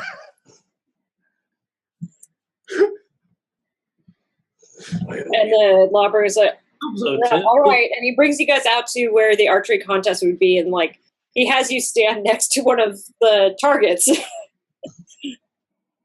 And hold on, I have to look something up. And I say to the crowd, healing potions on standby, correct? Is the crowd us? Is it just? Yeah, I think like there's a few people have definitely started to gather. So she looks and says, "Are you sure about this?" 200 gold worth. All right. And she pulls back and takes aim. I stand calmly. All right. So I'm going to check one thing here. Let's see how poorly this goes if she rolls a critical hit. I think I still might be okay. Are you sure about this? 20 to hit. Natural? No, unnatural. Oh, thank God. Okay. Okay. Wait, did he? Actually, sorry, 21. Okay. Do you not have a plan?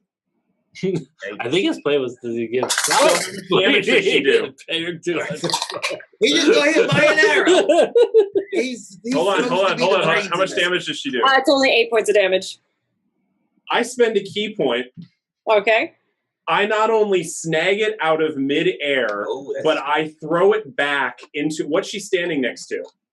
She's standing next to the crowd and next to the lawbreaker. Okay, then you know what? I throw it back 10 feet in front of her. Okay. What did you roll? I don't need to. I can minimum negate 10. Oh, okay. I just spend a key point. Now, if you want me to roll to throw it into the ground in front of her, I can. Yeah. Let's Okay. see how you do with that. Considered a monk weapon.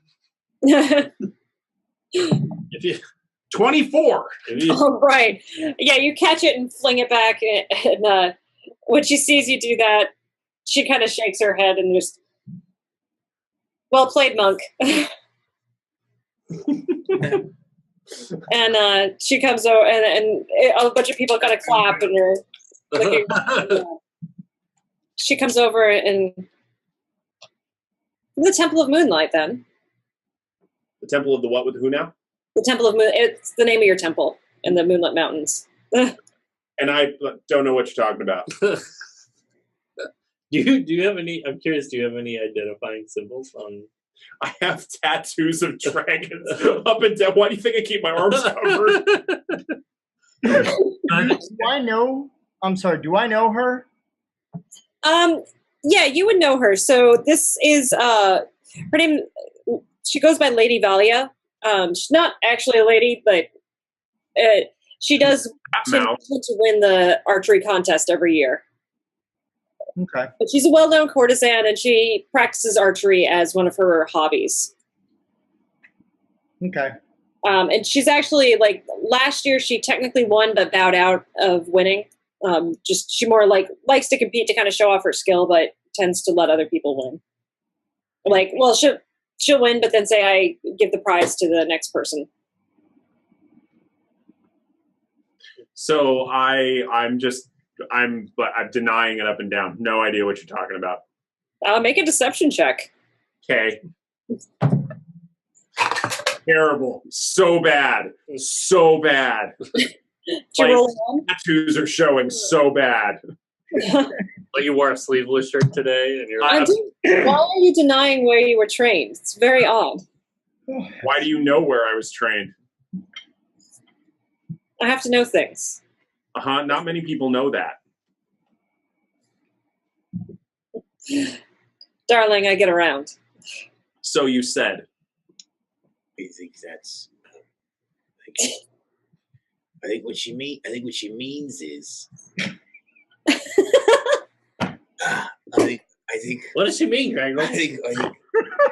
Is it like when she travels a lot? I think she. I think. Does she travel to other places? She does a lot of traveling around. She like travel, but I think what I'm saying is I think she's saying she's willing to. Like she's willing to like participate in the archery contest. Yes, one way of saying it. Like to be. She's a competitor. She is fierce. So she's a fierce competitor. Yes. Oh. Puts a lot of arrows into the bullseye. She gets down with that underground sound. Round, round, round, round.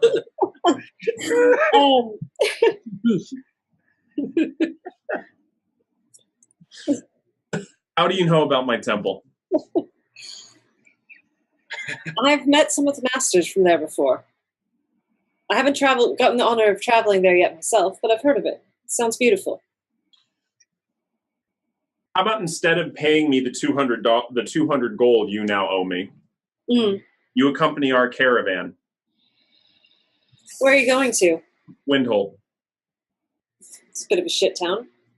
It's also apparently where I'm from. Awkward. Why on earth would I want to travel to Windhold? Well, please stress the word apparently in the previous sentence. Apparently. Gragnold! We're in the audience. Aaron's still eating popcorn. You weren't hoping for a private moment here, were you? Apparently not.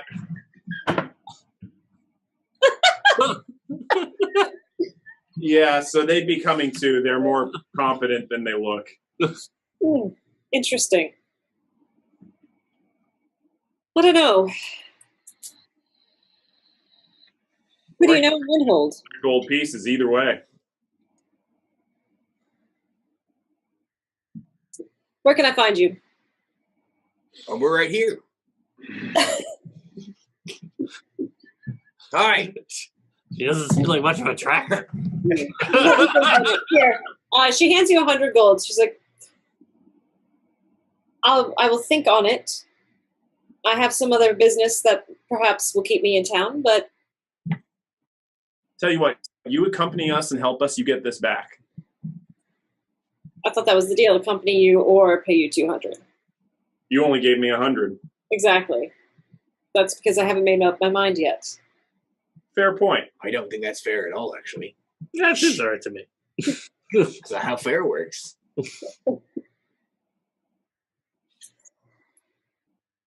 Meet us at the horse's ass. Where are we staying? Horse's mane.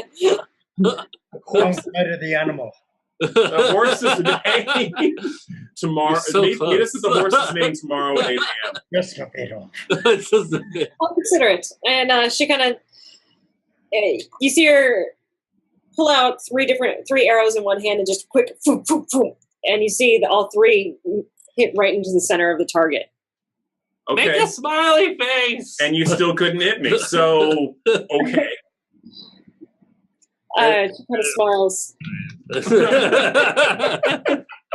You guys make your way around the outskirts of the fair, seeing lots of different games. There's lots of kids like just kind of running around getting different treats, brush berries. You see a lot of parents who've just kind of given up and are letting their kids run wild. And different contests are starting. As you're walking, though, you do see a halfling woman dressed in very colorful, elaborate clothing with a shawl over her shoulders, kind of twisting a card in her hands. Looks at the four of you, like, you all look like you could use a reading. Well, he's learning. He's still learning. He's really getting a lot better. Oh, yeah. Oh, wait. Hey, Baeridin, what? Or excuse me, Gragnold. What? Can you say your letters now? A. See, he's so much better than he was a week ago. It's much better. I got one. Well, those things? Baldus, is this one of those things? Yes, this is one of the fortune tellers. One of the really good ones, actually. It's good to see you in town again. yeah, so you know this is Madame Lajara. It's good to see you. Well, would you all like to see what the cards have in store for you? Well, if you know the future, then you know our answer. Well, then pay me the 5 gold and let's go. Fair point. Man, she's got us pegged. Well, then you know what I'm about to say. Come in then. And she leads you over towards a bit of a quieter area where there's this covered wagon. It's purple and has this kind of beautiful painting and leaves on the side. And she opens up a small door and leads you inside. And it's very cozy. It's a little cramped with 5 of you in there in total. And she sits down at the table, and you see before her several different sets of cards. And she reaches forward to one and just starts shuffling. Who's first?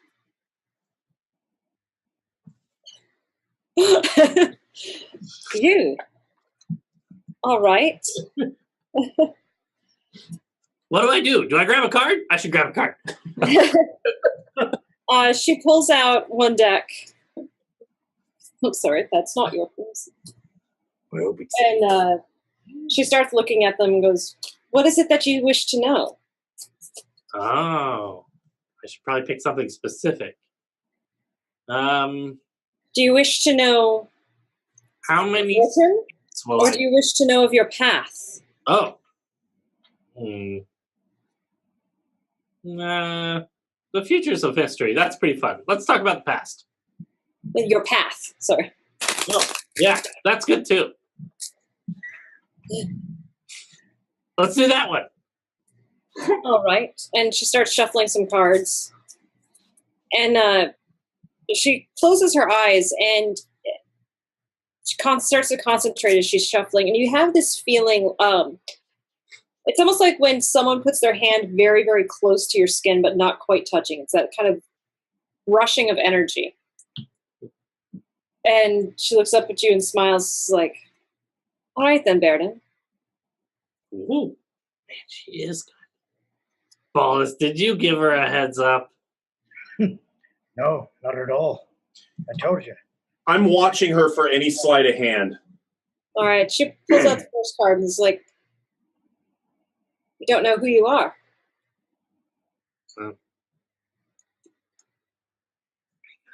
You've been adopted, though. Adopted?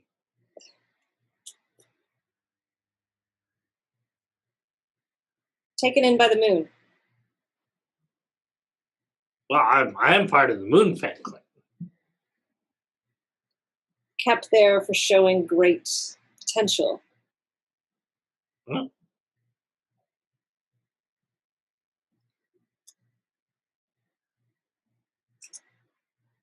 And you've awakened into adventure.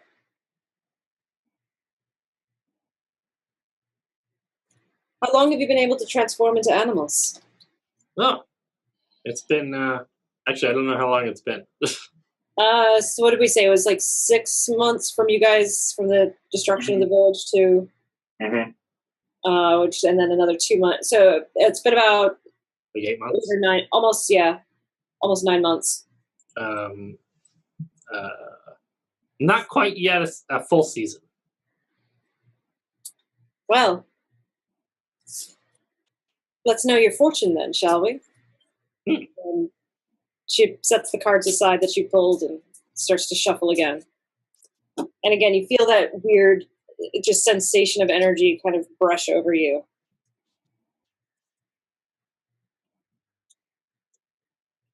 The wheel that turns, turning fate. Cycles that come and go and come again. And she holds up the next one upside down. High Priestess, a leader lost.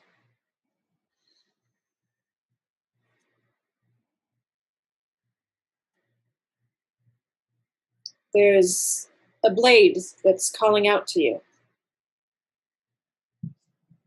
A blade? A blade. And finding it's going to bring about a new beginning, a new dawn.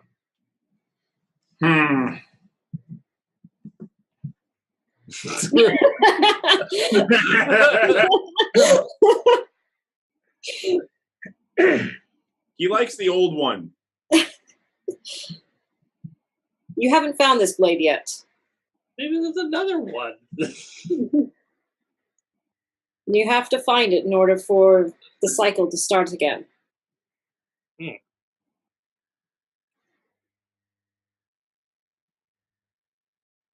Gragnold, what does she mean by adopted? I think that means that you and I are brothers. Okay. Just that we're brothers? Yep. Oh, okay. It seemed like it might have meant something else. No, all right. Nope. Let's go look at something else. Oh, okay. Your turn.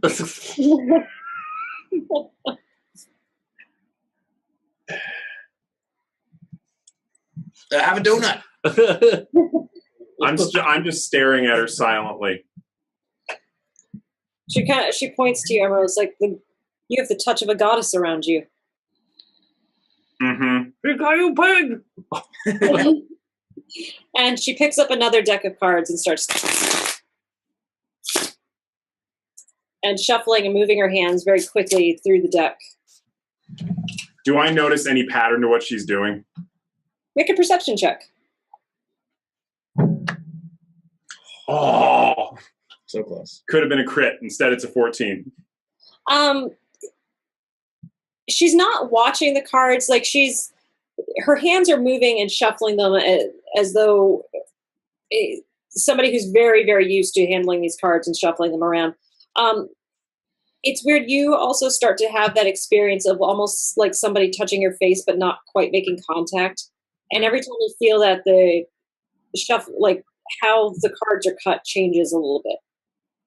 It's not necessarily like a sleight of hand. It's just like where the deck's selected. And eventually she stops and pulls from a different deck. You are filled with doubts. Perceptive. You don't know who you are. Do any of us? Deep. Do you wish to know? Don't we all? Is this the questions game? Are you afraid of fate? Who isn't? You represent a change.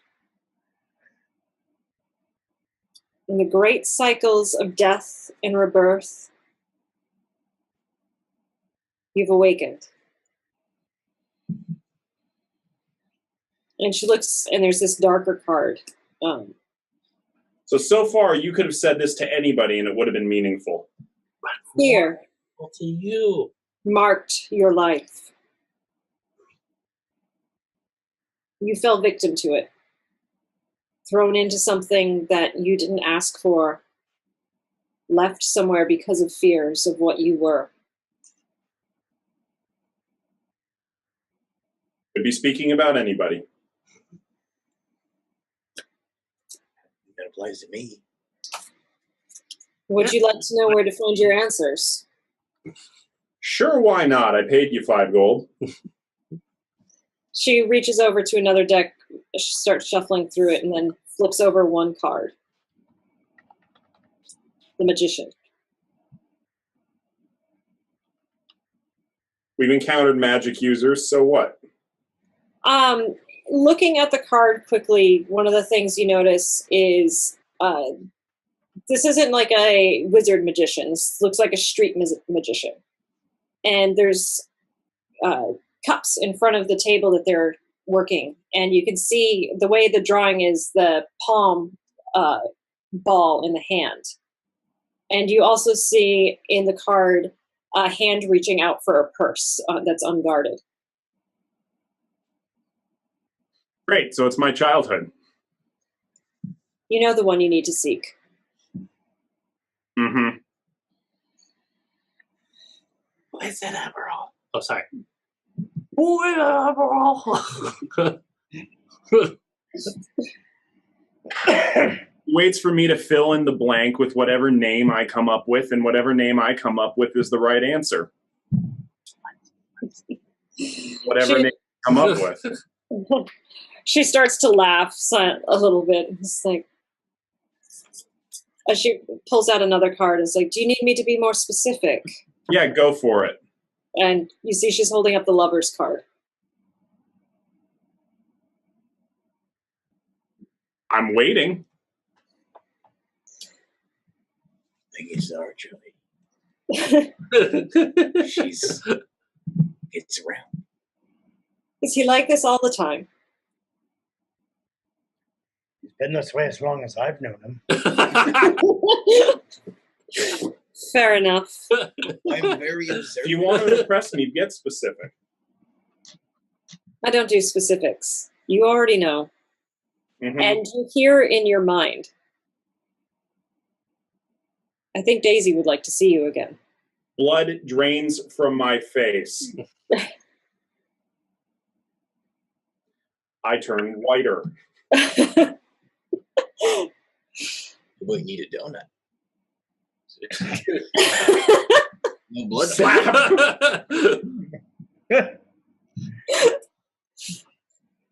None of us know that she just spoke to you telepathically, so we just saw you. We just saw you. We just saw you sit still. Like it's This whole time, you're like, maybe you needed a little sugar. I slap it away, regain my composure. You stay out of my head. You stop being obtuse. I walk out. All right. Well, so far, I think it's 100% worth 5 gold. I go follow him. I'm just standing outside. Yeah, come on. What are you afraid of? Go back inside. You don't order me around. Then keep your distance. Are you afraid that you're now a believer? What did I just say? I don't take the direction. I thought I covered that. And I don't know you. I don't know you, so I don't care what you have to say. So then why are you still talking to me? I walk away. You can't escape fate. Fortune has a path for all of us. Speaking of that, Baron, would you like to know yours? As always. And as you step in, she shuffles the cards again, moving them around. She kind of seems to question between 2 decks looking at you, and you feel, you know, you're familiar with like that feeling of reading that she does. Hi, kitty cat. There's a cat outside the door. Is that her nickname? You know the mystical greeting she does. Oh, look at the kitty. Who's distractible? She starts to shuffle them, and the Lord, no surprises there, Mr. Protector of Nature.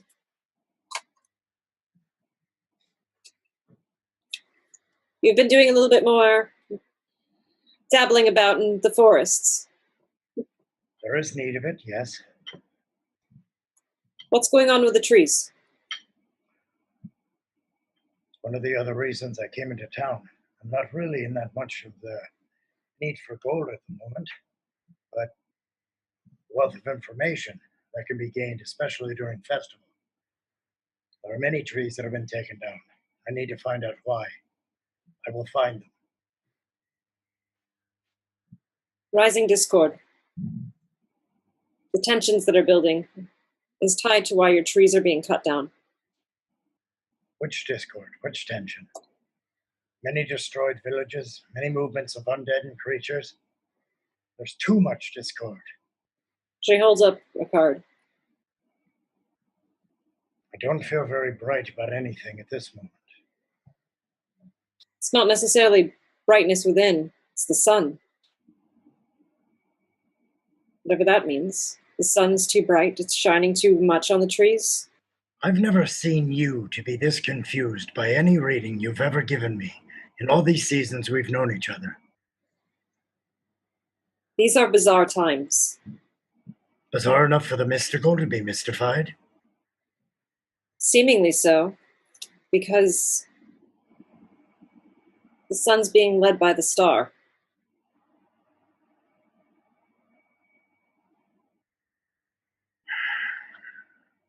That means something to you. It might. I don't always understand what the readings mean, but the people who get them know.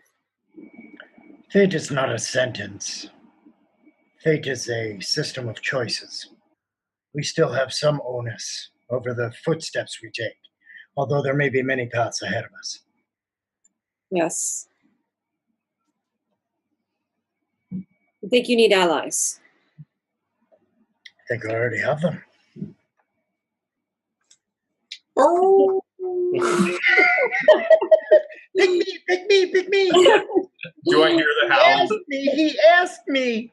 I think I'm guessing you wouldn't have gone off too far, yeah. You probably would hear Gragnold howling. Under my breath, I go... Gragnold Moonfang. And she reaches to the cards she just had and starts to shuffle them again. Is everybody still in the place with her? I'm outside. Except for Immeral. Immeral steps out. I want to have a brief conversation with her without Baeridin in the tent. So I'm going to try to get Baeridin to go check on Immeral. I think he would listen to you. Well, I'm going to miss the cards, I'll tell you everything. All right. You won't leave anything out? Tell you everything. All right. All right, so Well, just three of you in there now. Retreat stuff.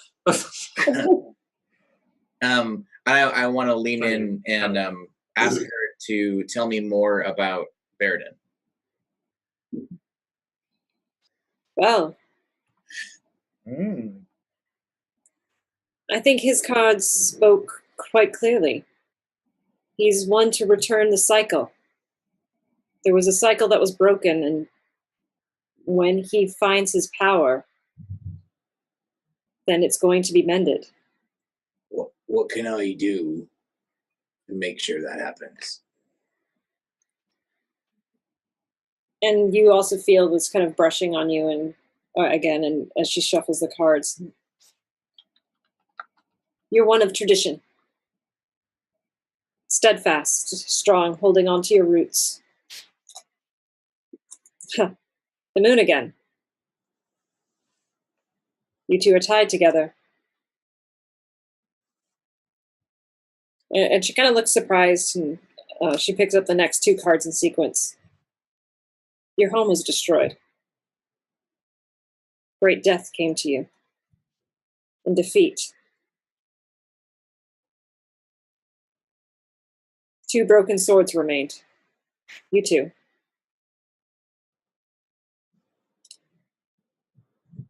Forgive me, my familiar's at the window. I want to chase the familiar out to keep Baeridin distracted. Through that defeat, you found the courage to become the warrior that was needed. But there's more. You lost greatly. Those two swords that are the only ones remaining. And she shuffles the cards up again and holds up a card of the lovers. My brother. You lost someone you loved. This is the love of innocence, though, not the love of marriage. Falling in. I've lost a lot, and Baeridin's all I have left. And I know there's something we've got to do, but I don't know what it is. She looks at the next two cards. The one you love is in bondage and is enduring great suffering. Do I know who she's talking about? Or is that a person other than... what was the backstory? The woman who... Oh, I don't have the notes on. Yeah, his street was the name of the... Is that who... Do I know... Is there a similar voice talking in my head so I can turn pale? Reading the doubt, like you would hear her voice can mentally come through. It's like, the street. I will turn pale. So you want to know where to find her? I'm not there. You kicked me out. Does Baldus hand a donut over?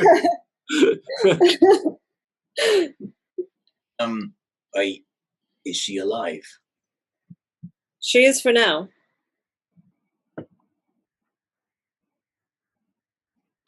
Tell me more. The underworld.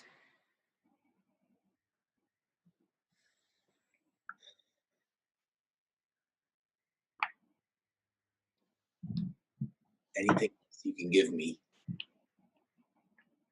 She's tied to Baeridin. Whatever it is that the wheel is wanting him to do. I don't understand. You hear Dawn's voice in your head. Welcomingly familiar, being like, this is fortune telling. It's often not precise. It's a lot of guesswork. Gragnold is getting really angry. Okay. A little bit of a rage come on. And she's sitting at a table? Yeah, it's like a small, like little round table thing. And I'm gonna thunder both my fists through the table. Tell me! Immeral comes rushing back. I was going to ask, was I still in the You're room? still in the tent, yeah. Yeah, as he's going to raise his hands, I'm actually going to try and step in between him and the table if I can. Okay, why don't you guys just make initiative checks to see who acts first? Out of all, they have to yell. The two in the room, yeah. 13. Okay, 20, non-natural. Yeah, so Baron Valis is able to, he sees you kind of raise a fist, like right between you and the table suddenly. How is Boldus gonna get my? Like, are you trying to stop me? What's your? Yeah, I'm just trying to block. Like, what I'm doing is kind of my hands are up against your upper arms, like trying to hold them in place so you can't like strike down. It's like you're directing your anger in the wrong place. This is not how you get answers. I must know. You find out through the journey, not through the start. I look over at the fortune teller and give her a look and sort of shake my head like I'm angry that she's not telling me the things that I've been wanting so badly and questing so long to know. Mm-hmm. If you're not forcing actively, I won't push against. Like if I sense that you're no longer going to strike it, I'm not going to intentionally keep my hands on you. I think because we howled together, I think it was enough of a friendly face to sort of snap me out of this. I mean, I'm not. I'm known to rage, right? It's sort of a thing that I do. So in this moment, You don't want that. your presence was enough to get me to sort of realize that maybe busting out fortune teller's fortune telling table. Not a kind thing to do. You wouldn't like him when he's angry.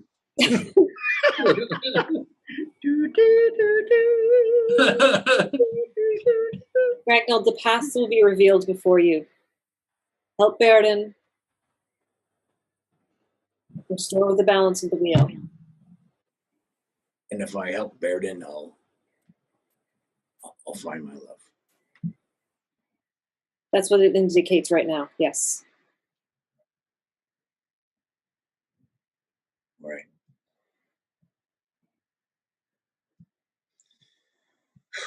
And I'll knock one of the cards off the table anyway and walk out.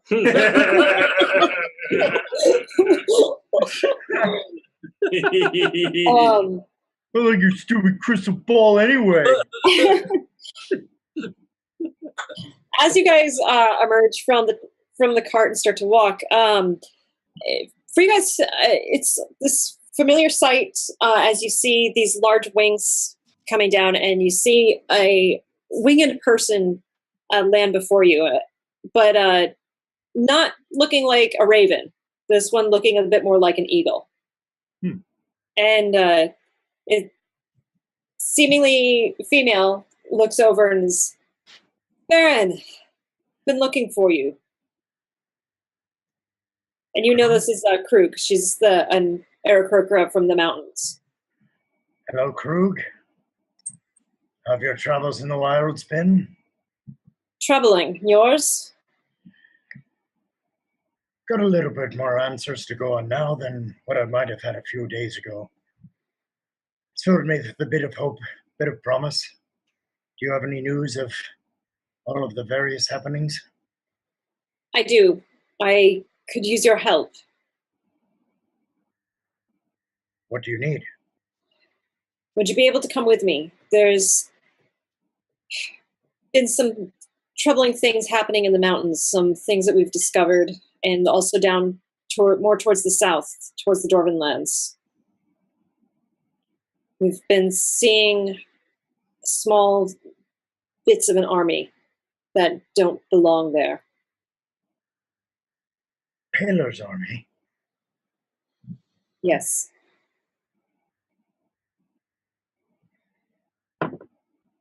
Unless you're willing to go with me, gentlemen, I'm afraid I may have to cut our visit short. This duty definitely calls my presence. If you'd wish to aid, I have no trouble to travel with you. I want answers. Maybe, but like, I don't know what my options are. I'm afraid I can't. I have a spell that I can use to carry you, Baron. I was planning on that, but I can only carry one. Then maybe it's not answers that I can give you. Perhaps our paths will cross again.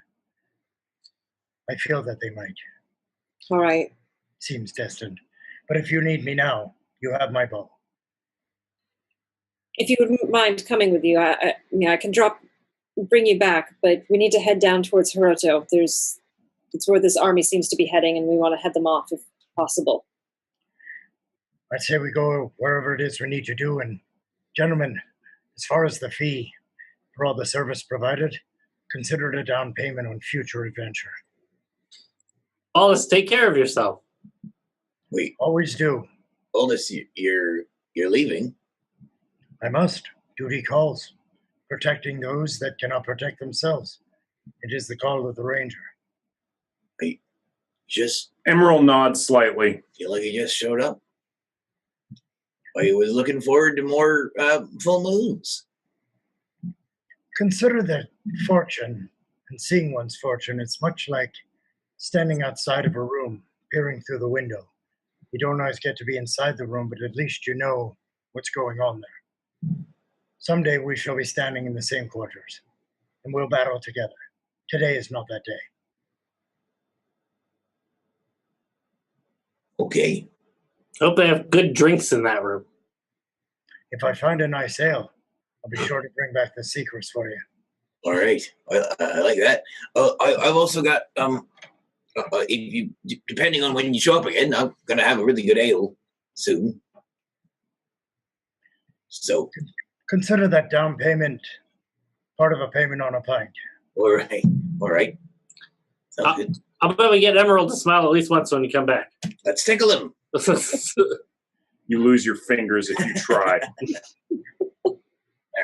To you, accepting whatever fate deals you.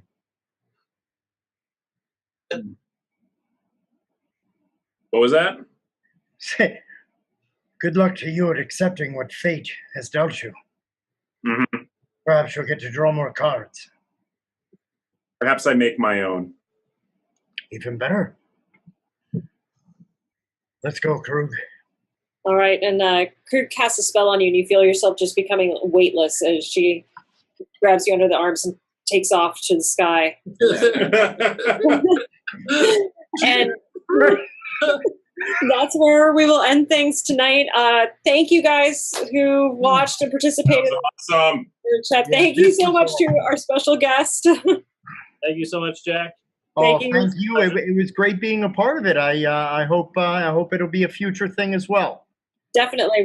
When the schedulings cross, we will get you back. Always. All